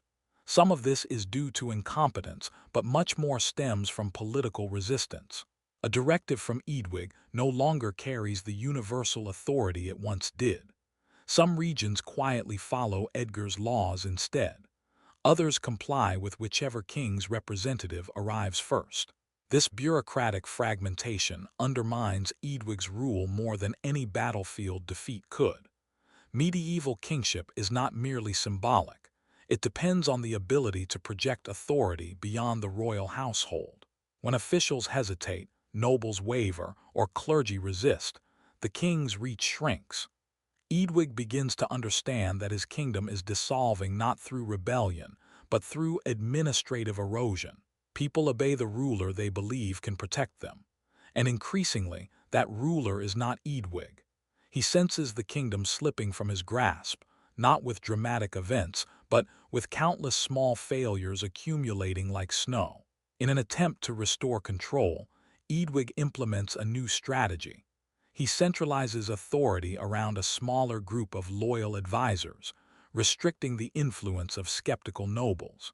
These core allies are intensely devoted to him, men who benefited from his early policies or who personally believe in his right to rule. The problem is that there are not many of them, and those who remain loyal are often the same individuals disliked by the nobles who already oppose Eadwig. Consolidation brings temporary clarity, but also intensifies polarization. The council shrinks, but dissent grows louder outside its walls. Some nobles interpret this move as a direct threat, fearing that Eadwig is preparing to punish disloyal lords or overturn previous agreements. They respond by strengthening ties with Edgar's northern circle. The result is a hardening of political lines. Supporters become more loyal, opponents more defiant, and Eadwig finds himself with fewer neutral parties to negotiate with. He has chosen a path that may be necessary, but costly. The diplomatic fallout intensifies when word reaches Eadwig that several southern nobles have sent emissaries to Edgar, not openly defecting, but requesting clarity on the future of the two kings' arrangement. This is political code. For these nobles, Edgar represents a future where the kingdom might reunify in stability. For Eadwig, it represents betrayal. He summons these nobles to explain themselves. Some refuse to come. Others send excuses: illness, travel delays, unseasonable weather, transparent evasions. Those who do come argue that they simply seek reassurance in turbulent times. But their questioning, however politely phrased, erodes Eadwig's confidence and deepens his frustration. His temper, once fiery but controllable, becomes more volatile. Close advisors worry that Eadwig's emotional outbursts will only reinforce the narratives used against him. Yet it is difficult to remain calm when the foundations of power crumble in real time. For the first time, Eadwig begins to grasp the full loneliness of kingship. Everyone wants something, but few truly stand with him. Then comes the moment that many historians mark as the beginning of Eadwig's irreversible decline. Reports emerge of small-scale unrest in two southern shires, where disagreements over land charters escalate into armed skirmishes. These are not rebellions, but they are serious. In the absence of clear authority, long-standing rivalries flare violently. Eadwig dispatches forces to restore order, but doing so drains resources and further strains regional loyalties. Some commanders question whether they should be enforcing laws issued by a king whose authority is contested. Others carry out their duties reluctantly, fearing potential consequences if Edgar later becomes sole ruler. Eadwig tries to communicate strength, emphasizing that the southern kingdom remains stable. But the truth is unavoidable. The atmosphere of uncertainty is breeding opportunism. Local lords exploit confusion to seize disputed lands. Peasants refuse certain tithes. Priests preach contradictory messages. The kingdom is not collapsing, but it is slipping, like a rope through fingers too young to grip tightly enough. Realizing he is losing control of the narrative, Eadwig attempts a bold maneuver. He calls for a grand assembly in Winchester, a unifying gathering meant to reaffirm loyalty across the southern realm. This assembly, if successful, could create a powerful counterimage to Edgar's rising northern prestige. Eadwig's team prepares extensively. Charters are drafted, ceremonial spaces arranged, feasts planned. Invitations go out to nobles, clergy, and influential local leaders. But the responses are mixed. Some express enthusiasm, eager for stability. Others decline, citing obligations. Still others simply remain silent, choosing not to commit. The assembly day arrives, and attendance is noticeably thinner than Eadwig hoped. The hall is full, but not full enough. Empty benches speak louder than the voices filling the chamber. Even so, Eadwig delivers a passionate address emphasizing unity, mutual obligation, and the shared heritage of Wessex. Those present applaud, but many applaud with caution. Eadwig has not failed, but he has not triumphed either. It is a halfway victory in a moment that demands something decisive. Eadwig's speech, while sincere and emotionally stirring, is overshadowed by political realities. Weeks after the Winchester Assembly, News arrives that Edgar has held his own council in the north, and the attendance there is overwhelming. Clergy from nearly every northern and midland shire participate. Nobles arrive with large retinues. There are feasts, blessings, and proclamations. Most importantly, Dunstan presides over parts of the ceremony, reinforcing Edgar's alignment with the church. When word of this reaches Eadwig's court, morale sinks. Advisors realize that even if Eadwig can hold the south, Edgar is successfully cultivating a national image. The contrast is stark. Eadwig's assembly was a defensive maneuver. Edgar's council is a proclamation of dominance. In politics, momentum is often more important than raw power, and Edgar's momentum is undeniable. Eadwig tries to focus on governing, but each northern triumph shades his achievements with doubt. At this stage, Eadwig begins contemplating a radical option, seeking alliance with secular nobles who have long distrusted monastic influence. This coalition, if formed, would counterbalance Edgar's church-backed power, but forging such an alliance is complicated. Many of these nobles support Eadwig only insofar as it benefits them. Their loyalty is transactional, not ideological. Some demand sweeping reversals of monastic privileges. Others insist on large land grants or exemptions from taxation. Eadwig listens, weighs the offers, but sees the danger. To gain support from secular elites, he risks alienating moderate clergy who still recognize his authority. To strengthen one side is to weaken another. He stands in a precarious triangle of loyalties, church, nobility, and common people, all pulling in different directions. The idea of forming a secular coalition lingers in his mind, but every path appears treacherous. Eadwig hesitates, waiting for a more favorable moment. But history rarely rewards hesitation. As spring arrives, whispers of reunification begin again, this time stronger than before. Several influential nobles quietly suggest that England cannot afford dual kingship. Trade routes suffer from inconsistent tolls. Judicial disputes multiply.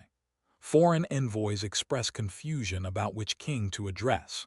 In this context, some southern lords subtly push the idea that Edgar should rule alone, not out of loyalty to him, but out of exasperation with the current instability. Eadwig hears these whispers. He pretends they do not wound him, but the pain is deep. He wanted to be a unifying king, not a dividing one. His rule has become defined not by the policies he envisioned, but by the negotiations forced upon him. And yet he is not ready to surrender.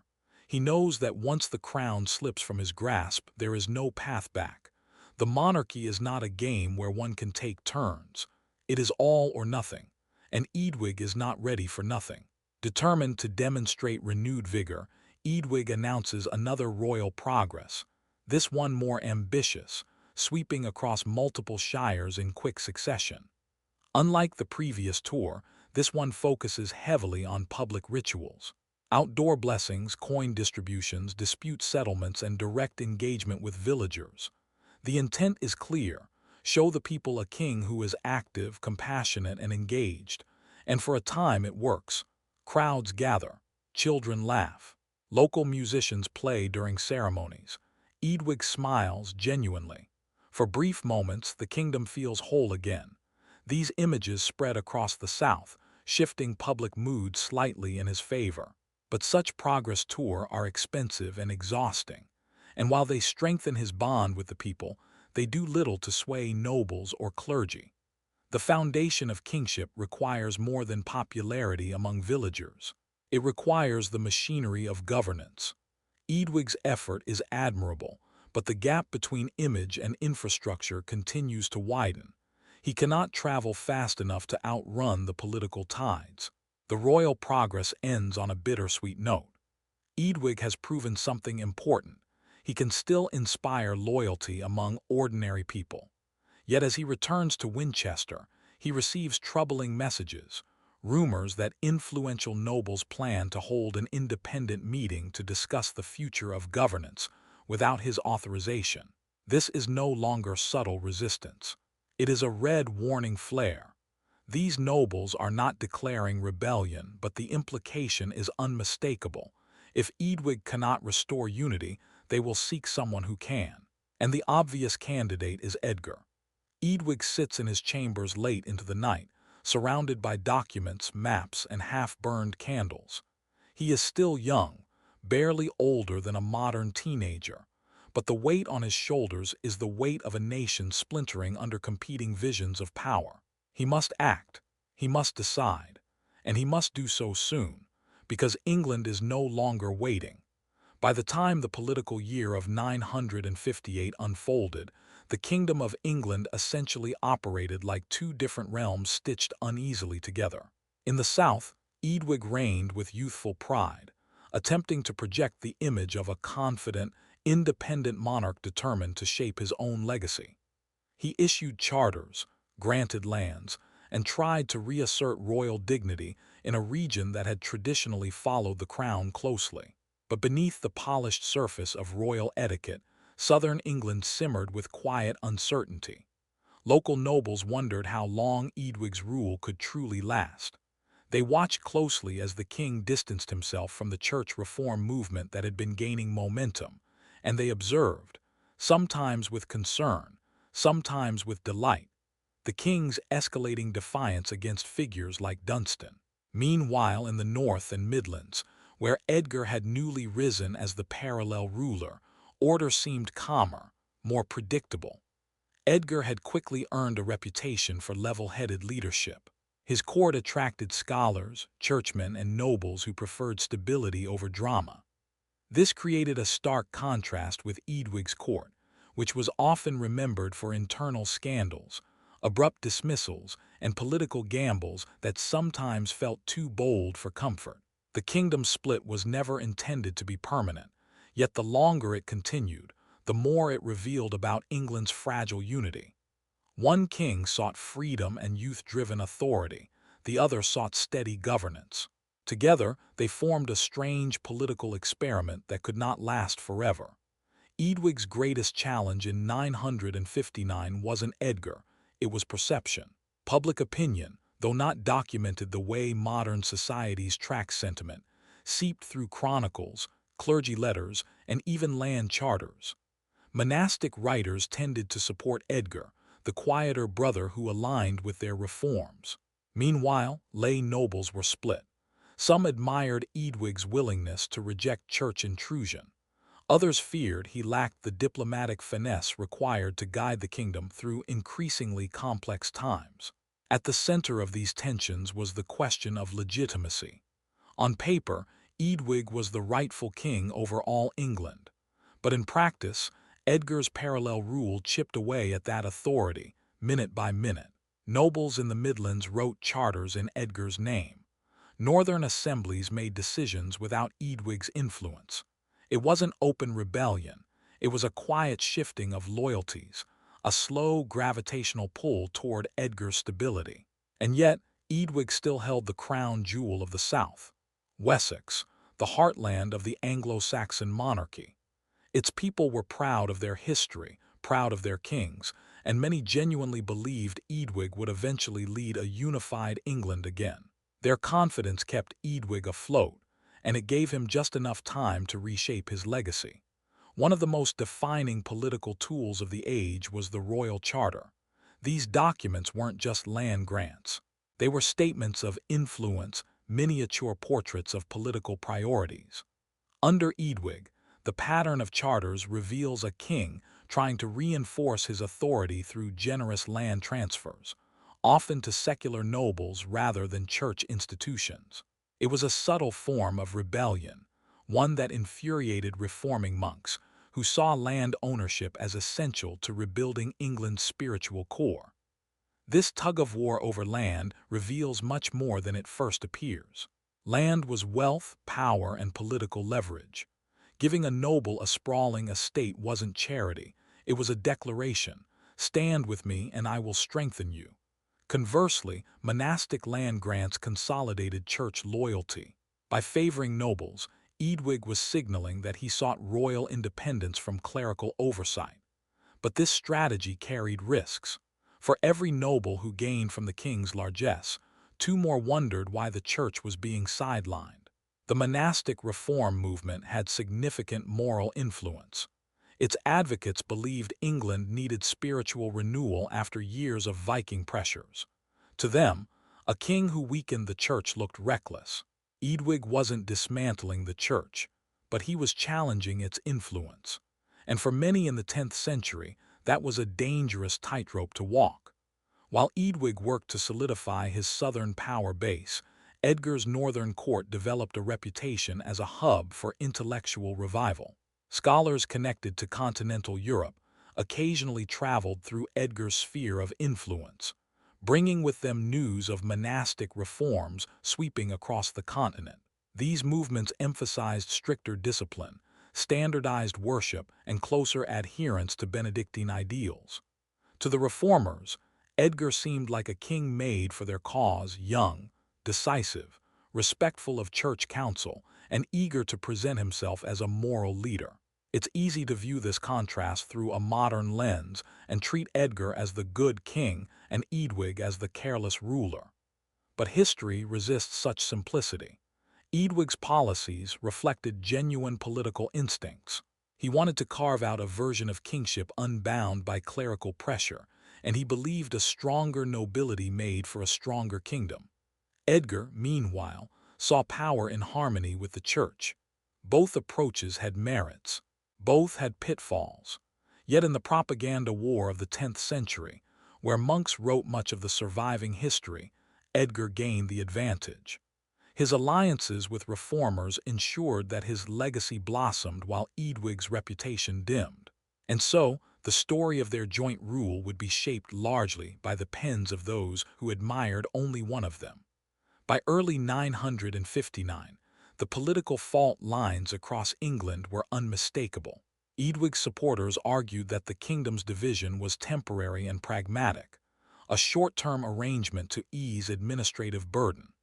Edgar's supporters, meanwhile, whispered that the split symbolized divine judgment, that God favored Edgar's piety over Eadwig's independence. In the West Saxon heartlands, Eadwig still commanded loyalty. Towns like Winchester and Dorchester recognized his charters without hesitation. Yet even here, subtle cracks appeared. Some nobles quietly sent conciliatory messages to Edgar's court, hedging their bets should the southern king's influence wane. Others encouraged Eadwig to adopt more church-friendly positions, hoping to reduce tension and reunify the kingdom. The real danger wasn't rebellion, it was drift. When a kingdom begins to function as two halves, inertia sets in, decisions slow, loyalties waver, laws diverge. The very idea of a unified England becomes fragile.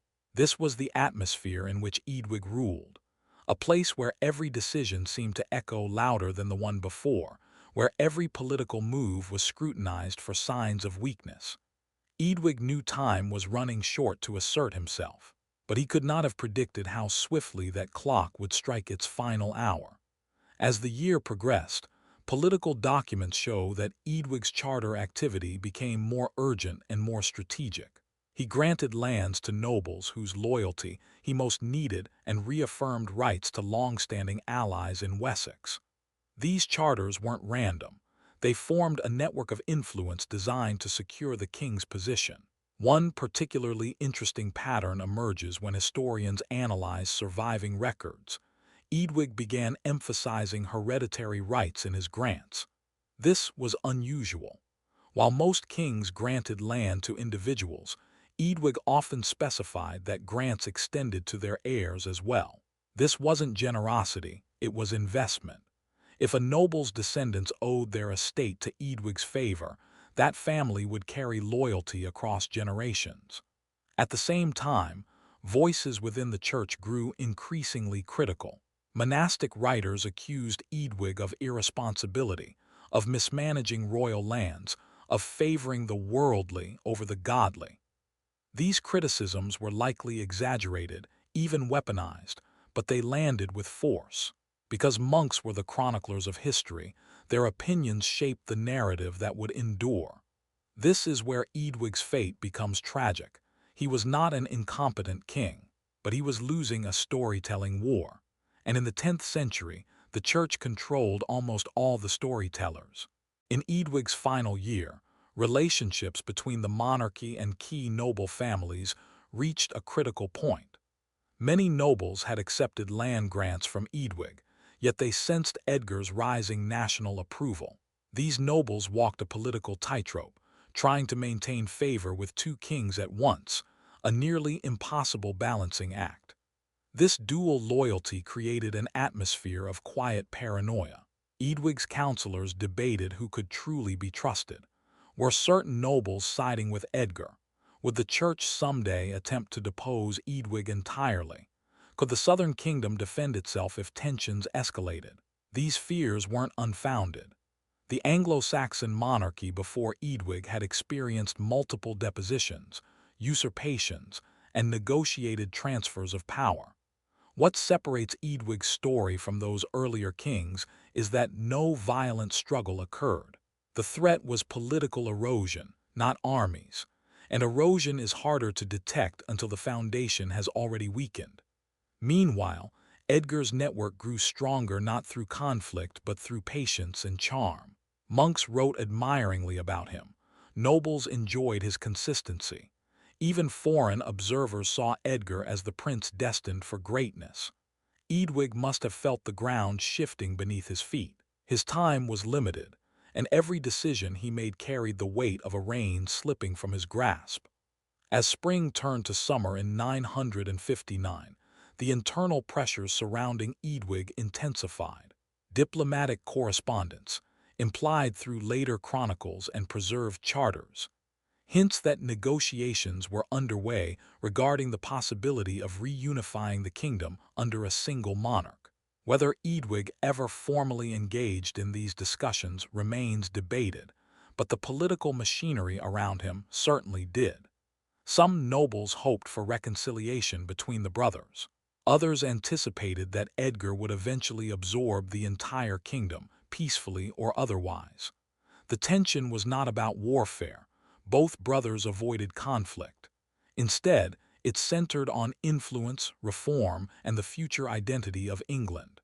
Yet even as his power waned, Eadwig didn't stop ruling.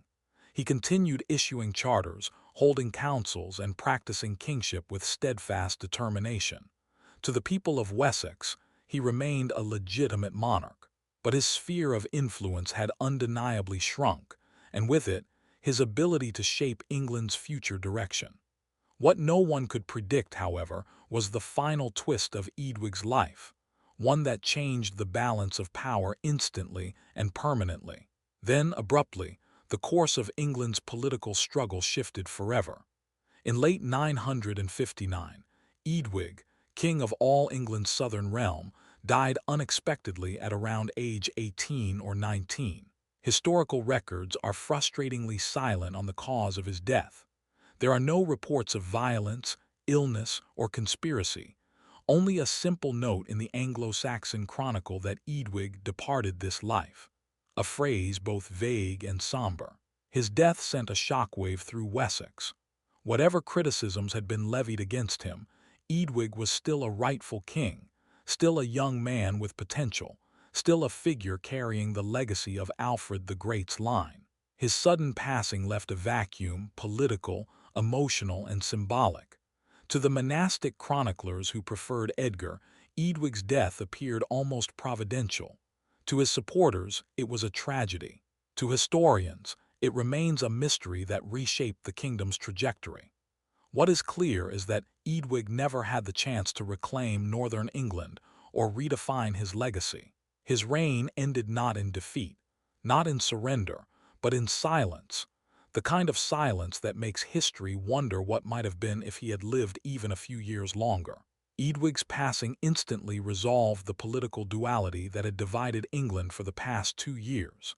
Edgar, now the sole surviving brother, ascended peacefully as king over the entire kingdom. The transfer of power was immediate and uncontested. No revolts erupted. No nobles protested. In a moment of quiet clarity, the kingdom united once more under a single monarch. This smooth transition became a foundational moment in Edgar's story. With Eadwig gone, Edgar's reign could begin in full, and the monastic reformers who admired him quickly moved to strengthen their influence. Yet the swiftness of the transition also reveals something deeper. The nobles and clergy had already begun imagining Edgar as England's natural successor long before Eadwig's death. For Edgar, Eadwig's passing was both a personal and political turning point. He had lost a brother, but he had also inherited a kingdom, and history would remember Edgar as one of the most effective rulers of early medieval England, a king who brought stability where instability had threatened to take root. But while Edgar's star rose, Eadwig's legacy dimmed, often overshadowed, sometimes misrepresented. His reign, short and complex, became a footnote in the very narrative the monks crafted to celebrate Edgar. Eadwig was buried at the New Minster in Winchester, a prestigious resting place closely tied to the royal house of Wessex. This choice underscores an important truth. Despite the controversies of his reign, Eadwig remained part of the royal lineage's core identity. His burial wasn't hidden or minimized. It was dignified, central, and respected by the people of his homeland. Many modern viewers may wonder why more dramatic details aren't preserved.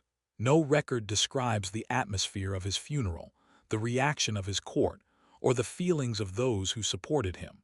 But silence itself can be revealing. The Anglo-Saxon world often reserved elaborate commentary for kings who reigned longer or enacted sweeping reforms. Eadwig's story was short, and history rarely gives generous space to those whose reigns end prematurely. Yet even in death, Eadwig's influence lingered. The nobles he empowered remained active for years afterward. The charters he issued continued shaping land distribution, and the fractured political landscape he navigated laid the groundwork for Edgar's later success. As Eadwig's life closed, his role in the kingdom's transformation became clearer. He was the last spark of a divided vision of English kingship, a vision that faded just as the unified Anglo-Saxon monarchy entered its most stable era. With Eadwig's death now behind us in the timeline, the documentary shifts focus toward interpretation, understanding the deeper meaning of his reign. One of the most important questions historians ask is this: why has Eadwig been portrayed so negatively in many medieval sources? The answer lies largely with monastic chroniclers. These men were scholars, writers, and theologians, but they also had political preferences. They favored rulers who promoted monastic expansion, funded church reforms, and embraced spiritual discipline. Edgar checked all these boxes. Eadwig did not. Thus, many chronicles depict Eadwig as immature, irresponsible, overly influenced by women or nobles, and resistant to church guidance. Yet archaeological evidence, surviving charters, and comparative political analysis tell a more balanced story. Eadwig was a young king trying to assert independence from a powerful religious movement. He made mistakes, yes, but he also made deliberate political choices consistent with royal tradition. This divergence between narrative and reality is a powerful reminder that history is not just events. It is also storytelling, and the storytellers of the 10th century had a clear favorite. Modern historians have begun reevaluating Eadwig's reign through a contemporary lens. Instead of viewing him solely as a flawed young king, researchers look at the complexity of his political landscape. He ruled during a period of intense transformation. England was emerging as a united kingdom. Monastic reformers were gaining unprecedented influence, and the memory of Viking incursions still lingered in the national psyche. In this context, Eadwig's decisions start to look less like impulsive missteps and more like attempts to reshape the role of kingship. By prioritizing secular nobles, he aimed to strengthen regional governance. By resisting church pressure, he tried to preserve autonomy at a time when monastic institutions were becoming powerful political forces. His marriage controversy, often highlighted in chronicles, may reflect genuine affection rather than scandal. His dismissal of Dunstan from court may have stemmed from political necessity more than personal conflict. When placed in a broader narrative, Eadwig's reign resembles a young leader struggling to navigate competing powers, caught between tradition and emerging reform. Let's revisit one crucial theme: the idea that Eadwig and Edgar were not natural rivals. The political division of England was orchestrated primarily by nobles and clerics who wanted stability, and saw Edgar as a stabilizing force. The brothers themselves likely felt no personal hostility. They grew up together, shared advisors, and inherited a kingdom that had long struggled to unify its diverse regions. Eadwig's reign forced England to confront the reality that unity required more than genealogy. It required political cohesion, compromise, and support from both church and nobility. When the kingdom fractured in 957, it revealed how fragile the unification project truly was.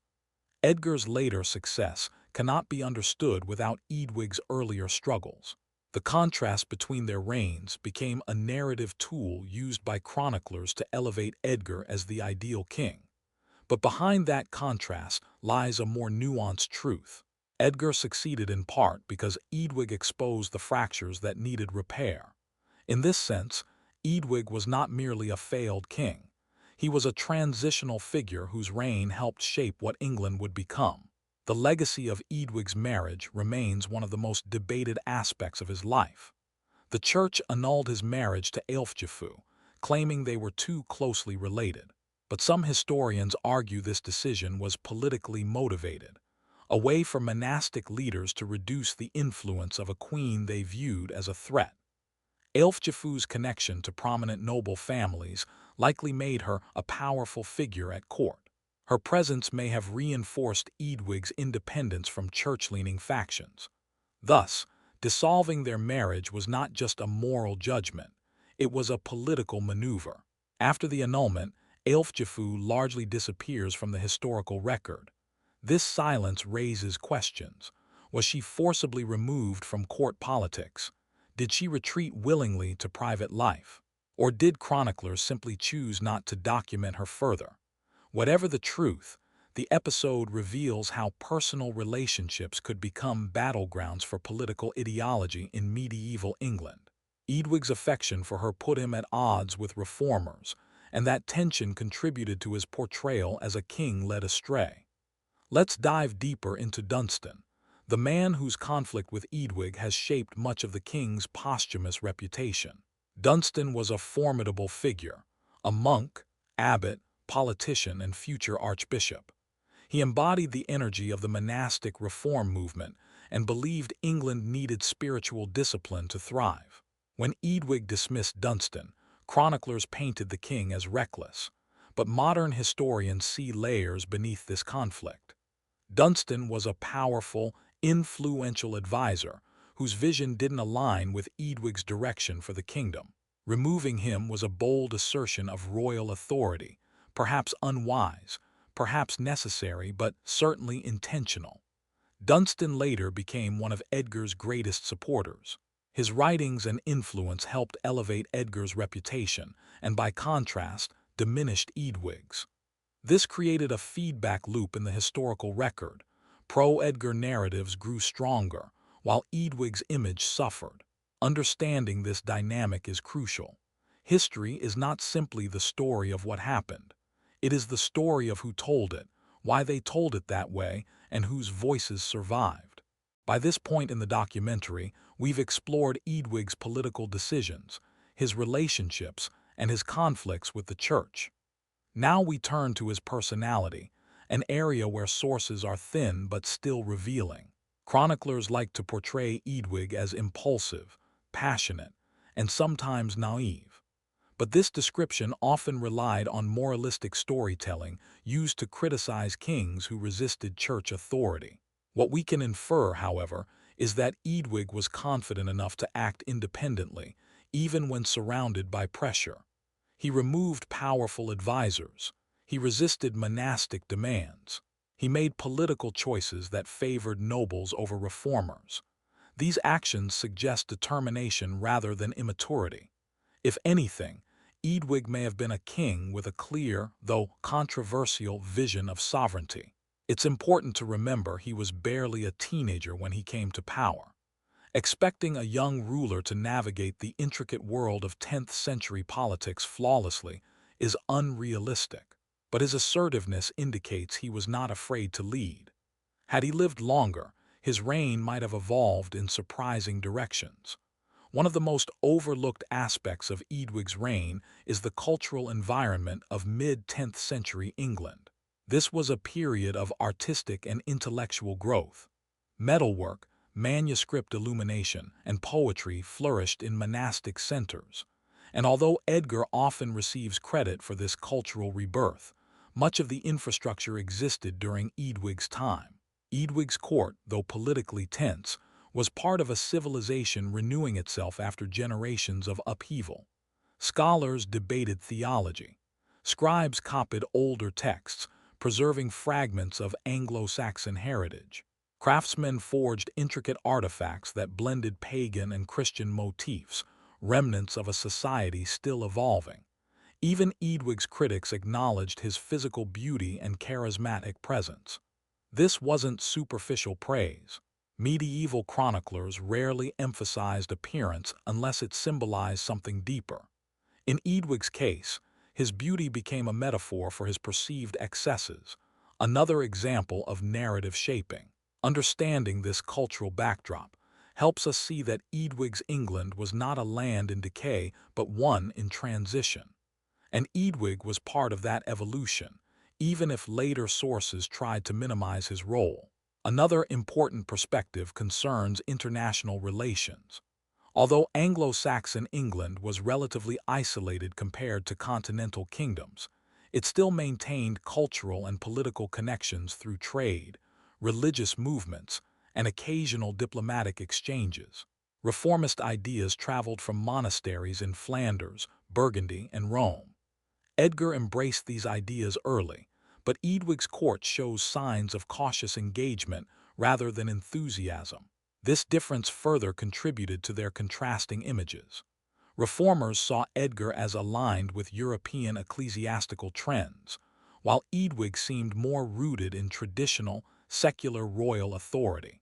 Because monastic writers favored European-style reform, they characterized Eadwig as backward-looking.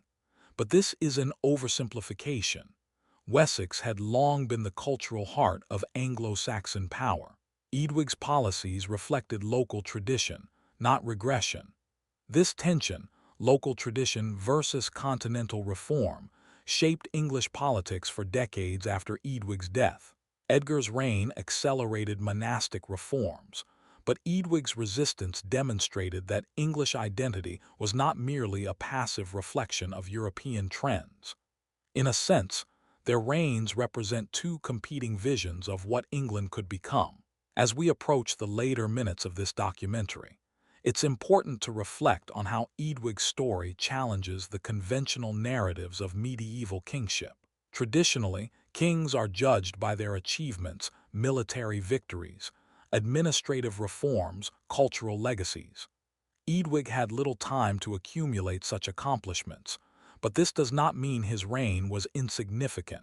His short rule revealed the precarious balance between church and state. It exposed the ambitions of monastic reformers and the anxieties of nobles caught between two competing visions of kingship. It highlighted how quickly political momentum could shift, and how fragile a newly unified England truly was. Eadwig's story also complicates the idea that young kings are doomed to fail. Though he made mistakes, many of the tensions he faced were structural, not personal. A kingdom emerging from fragmentation will always test its rulers. By revisiting Eadwig with a modern lens, we uncover a richer, more human portrait. A young ruler navigating impossible choices, remembered imperfectly by those who preferred his successor. We close this 20-minute segment by framing Eadwig not as a failure, but as a king whose story has suffered from the filter of history. His reign sits at a crossroads, the moment between the old Anglo-Saxon traditions and the new era of unified kingship under Edgar. To understand his significance, we must peel away the layers of monastic rhetoric that framed him unfavorably. Eadwig's attempts to strengthen secular noble networks foreshadowed later English political structures. His resistance to monastic influence highlighted the growing tension between church and state, a tension that would repeatedly shape English politics for centuries. His personal choices, while controversial, reveal a king trying to navigate the pressures of youth, power, and expectation. Perhaps the most compelling aspect of Eadwig's story is its unfinished nature. His life ended abruptly, leaving open questions. What kind of king would he have become at 25? At 30, would he have eventually reconciled with the church? Would he have reunited England on his own terms? We will never know, but the possibilities themselves enrich the narrative. After Eadwig's death, the kingdom settled under Edgar's sole rule, bringing an era of remarkable stability to England. Yet Eadwig's brief reign had lasting consequences, even if history largely overlooked him. His attempts to assert secular power, his resistance to monastic dominance, and his youthful boldness all shaped the political environment Edgar inherited. England, previously divided into northern and southern spheres, now had a single ruler, but the lessons of fragmentation lingered. Nobles who had navigated Eadwig's court carried forward memories of his favor and charisma. Charters he issued continued to grant authority and wealth to families whose influence would persist long into Edgar's reign. Eadwig's reign, though short and often criticized, serves as a lens into the challenges of early medieval kingship, balancing power with piety, managing factional nobles, and maintaining legitimacy amid competing claims. Even as Edgar's historians painted him as the ideal king, they could not erase the structural work Eadwig had done, the networks he built, and the political precedent he set. Edgar's rise was facilitated in part by Eadwig's absence, yet it was also built on the foundations laid during the split kingdom. Edgar embraced monastic reformers, consolidating their influence and presenting himself as a pious and stable king. For chroniclers, this contrasted sharply with Eadwig, who had been painted as impulsive and disobedient. In reality, the contrast was less about competence and more about narrative framing. Eadwig had acted boldly to maintain secular authority, resisting the growing influence of monastic institutions. This made him unpopular among clerical writers, but it also demonstrated his understanding of power dynamics. The southern nobles who benefited from his charters remained loyal to his memory, quietly preserving his political legacy, even as Edgar's historians celebrated their king's moral and administrative virtues. Eadwig's death marked a turning point in how history remembered him. By removing the living king, chroniclers gained the ability to craft a story favoring Edgar. Yet the tangible effects of Eadwig's reign, political alliances, land grants, and courtly structures, endured, subtly shaping England's governance for years to come. Eadwig's reputation in historical memory has long been shaped by moral judgment rather than political analysis. Chroniclers emphasized personal scandals, such as his disputed marriage and dismissal of Dunstan, as evidence of irresponsibility. Yet modern scholarship suggests these accounts exaggerate youthful errors and misrepresent his political strategy. By framing Eadwig's actions as failings, writers created a cautionary tale about kingship and church authority, a narrative that reflected their own priorities more than historical reality. The pattern is familiar. History is written by those with influence. In this case, monastic writers documented events selectively, emphasizing obedience and piety while downplaying the political rationale behind Eadwig's choices. This has led generations of historians to view him as a failed ruler. Yet beneath the surface, Eadwig's reign demonstrates courage, political acumen, and a willingness to navigate a complex and divided kingdom. Understanding Eadwig's true legacy requires sifting through biased accounts, recognizing structural pressures, and acknowledging his strategic decisions, a task that reveals the sophistication of Anglo-Saxon political life. Eadwig's marriage controversy offers a particularly rich example of political storytelling. His union with Aelfjafu, annulled due to alleged kinship, became emblematic of his supposed immaturity and moral failings. Yet scholars argue that this annulment served political interests. It reduced the influence of a queen linked to powerful noble families and strengthened monastic control over marriage legitimacy. The annulment was not a mere moral judgment. It was a political maneuver with lasting consequences.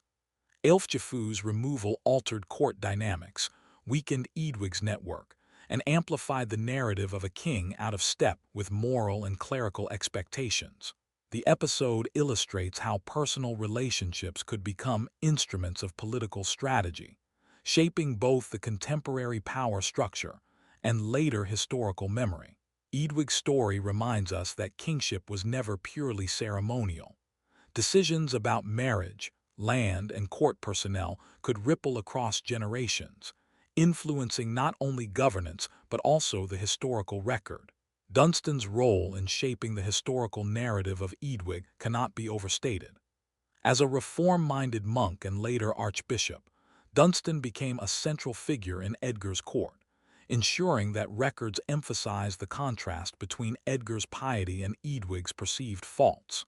Eadwig's dismissal of Dunstan was less about personal animosity and more about asserting royal authority.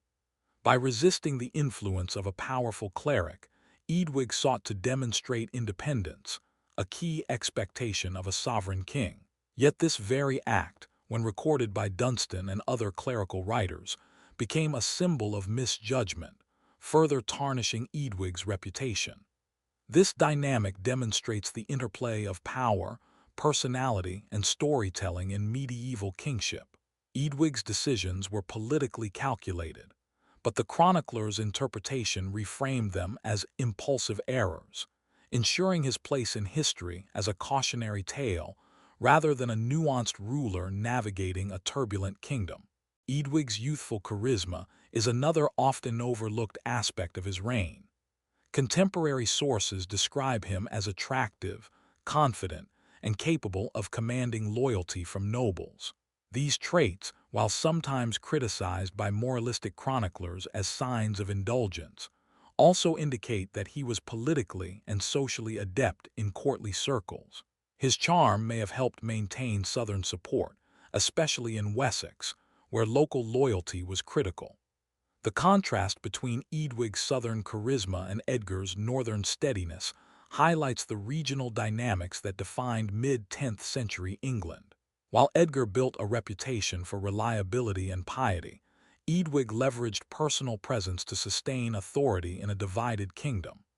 This combination of personal appeal and political strategy is key to understanding Eadwig's short but impactful reign. His charisma, coupled with bold decision-making, allowed him to exercise influence despite structural limitations and hostile chroniclers.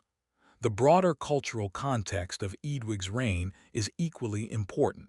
England in the mid-10th century was a place of intellectual curiosity, artistic innovation, and religious tension.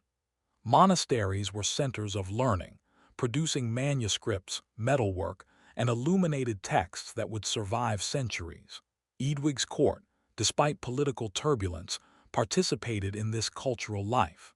Scholars, artisans, and clerics operated within his sphere, navigating the tension between secular and religious authority. By observing the surviving artifacts and records, historians can infer that Eadwig fostered a court where creativity and politics intersected, even if later chroniclers emphasized moral failings over cultural engagement. This cultural dimension adds depth to Eadwig's reign. He was not merely a failed king. He was a participant in a dynamic and evolving Anglo-Saxon society, contributing indirectly to the intellectual and artistic flourishing that would continue under Edgar. Despite his death and the overshadowing of his legacy, Eadwig influenced governance indirectly. The charters he issued continued to confer legitimacy upon certain noble families, shaping English politics beyond his lifetime. By granting hereditary rights, he created enduring loyalty networks that persisted even under Edgar's reign. This demonstrates the subtle power of kingship, beyond military conquest or visible reform. Political influence often survives in documents, property rights, and social structures, areas where Eadwig excelled. His impact may not have been immediately celebrated, but it remained woven into the fabric of England's governance. Through this lens, Eadwig's reign illustrates that historical significance is not always measured in grandeur or length. Even brief, contested reigns can leave lasting structures, shaping both politics and memory. Another facet of Eadwig's legacy lies in the lessons his reign provides about historical memory. The chronicler's narrative shaped his posthumous reputation, emphasizing failures and scandals over strategic achievements. Modern historians must read between the lines, examining charters, land grants, and regional loyalties to reconstruct a more balanced portrait. In doing so, they find a young ruler navigating unprecedented challenges. Divided kingdoms, ambitious church reformers, and complex noble allegiances. Eadwig's experience demonstrates the enduring tension between power and perception. Even competent actions can be reframed as faults depending on who tells the story. Understanding Eadwig requires considering both the events of his reign and the lens through which they were recorded, a lesson that resonates far beyond medieval history. Eadwig's story also underscores the fragility of youth in medieval kingship. Ascending the throne as a teenager, he faced pressures few adults could navigate successfully. Balancing personal inclination, political loyalty, and clerical expectations was a monumental task, and the chronicler's focus on moral failings overshadows his courage in attempting to meet these challenges. The contrast between youthful ambition and structural limitation highlights why Eadwig's reign, though brief, is instructive. It reveals the human dimension behind political decisions, the tension between autonomy and expectation, and the ways personal choices intersected with institutional pressures. By reassessing his reign, historians gain insight into the complexity of 10th-century governance, understanding that success was not merely survival, but also navigation through competing and often contradictory demands. Eadwig's reign may be brief in historical terms, but it was pivotal in shaping the political narrative of England. His decisions, both lauded and criticized, demonstrate the balancing act required of a monarch in a divided kingdom. His legacy is twofold: the tangible political networks he established, and the symbolic cautionary tale created by monastic chroniclers. By considering both aspects, we see Eadwig as a nuanced figure, neither wholly heroic nor entirely flawed. His life and reign invite reflection on how history records leaders, how narrative shapes memory, and how political strategy interacts with human judgment. The world Eadwig inherited was challenging, the world he influenced was substantial, and the story he left behind is rich with lessons about power, legacy, and historical interpretation. Even in modern historiography, Eadwig's reign continues to provoke debate. Scholars question whether his negative portrayal reflects historical reality or narrative bias. By revisiting charters, local loyalties, and the cultural milieu of Wessex, historians reconstruct a picture of a king navigating a fractured kingdom with ambition, creativity, and political awareness. This re-examination challenges simple labels of failure or immaturity, revealing the depth of his political understanding and the subtle ways he shaped the kingdom. Eadwig's story becomes a lens to explore broader themes: the nature of kingship, the influence of chroniclers, and the construction of historical memory. Eadwig's story also reminds us that history is not only about kings and battles, but about systems, networks, and culture. His reign intersected with powerful monasteries, ambitious nobles, and a kingdom transitioning toward greater unity. Charters, land grants, and alliances form a web that outlasted him, even as chroniclers minimized his achievements. The tension between secular and ecclesiastical authority was not unique to Eadwig, but was a defining feature of medieval kingship. His approach, prioritizing secular networks over clerical approval, represents a conscious strategy, one that resonates in the broader study of governance, influence, and institutional power. Culturally, Eadwig's court also played a subtle role in the preservation and transmission of Anglo-Saxon heritage. Though overshadowed by Edgar's later patronage, the scribes, artisans, and scholars of Eadwig's time contributed to the manuscripts, metalwork, and traditions that defined England's intellectual life. The seeming invisibility of Eadwig's cultural impact reflects a broader pattern. History often amplifies the narratives of winners while diminishing the contributions of those overshadowed by circumstance or chronicler preference. Recognizing these subtler forms of influence allows a more complete understanding of early medieval England and the interplay between politics and culture. Eadwig's life also exemplifies the human cost of kingship.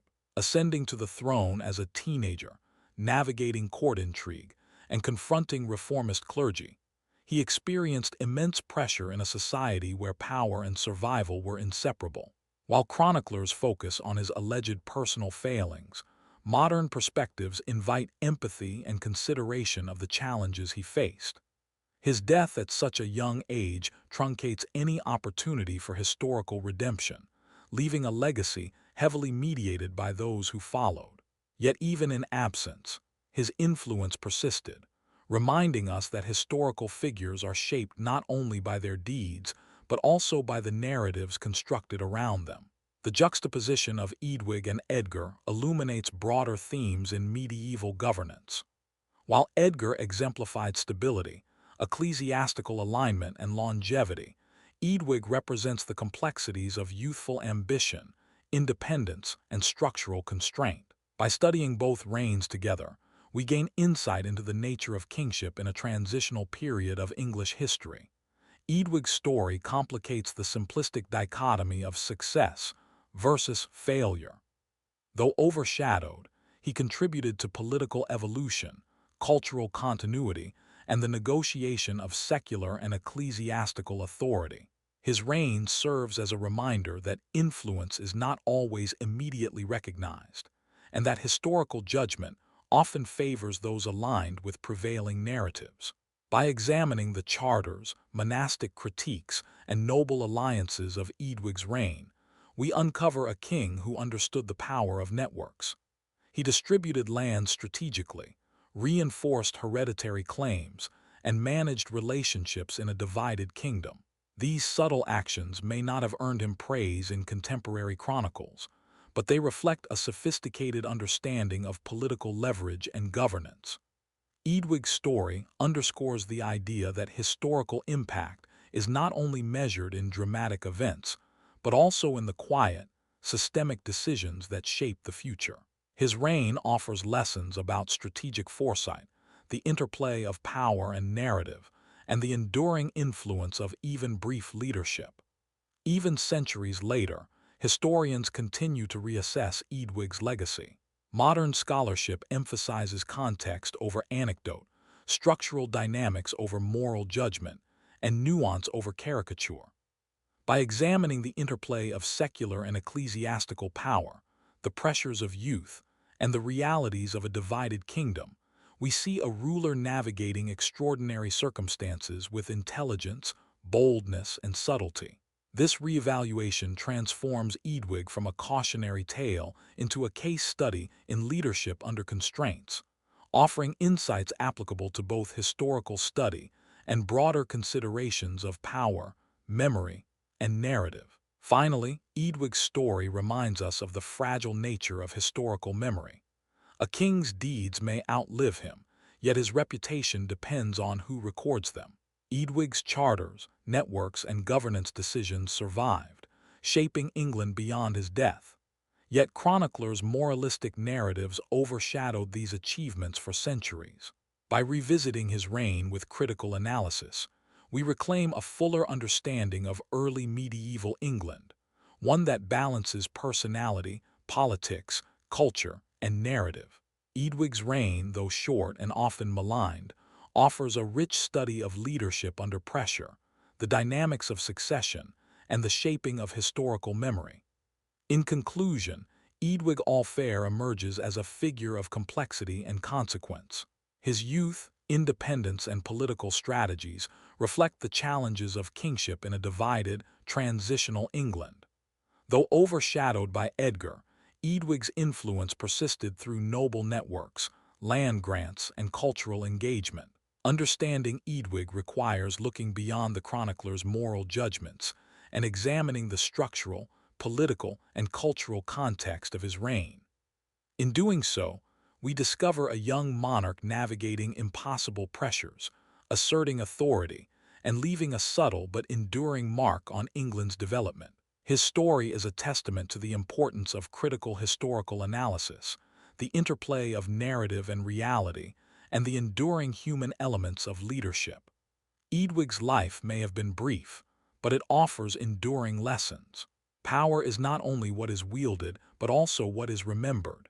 Influence is as much in networks, charters, and alliances as in battles and ceremonies.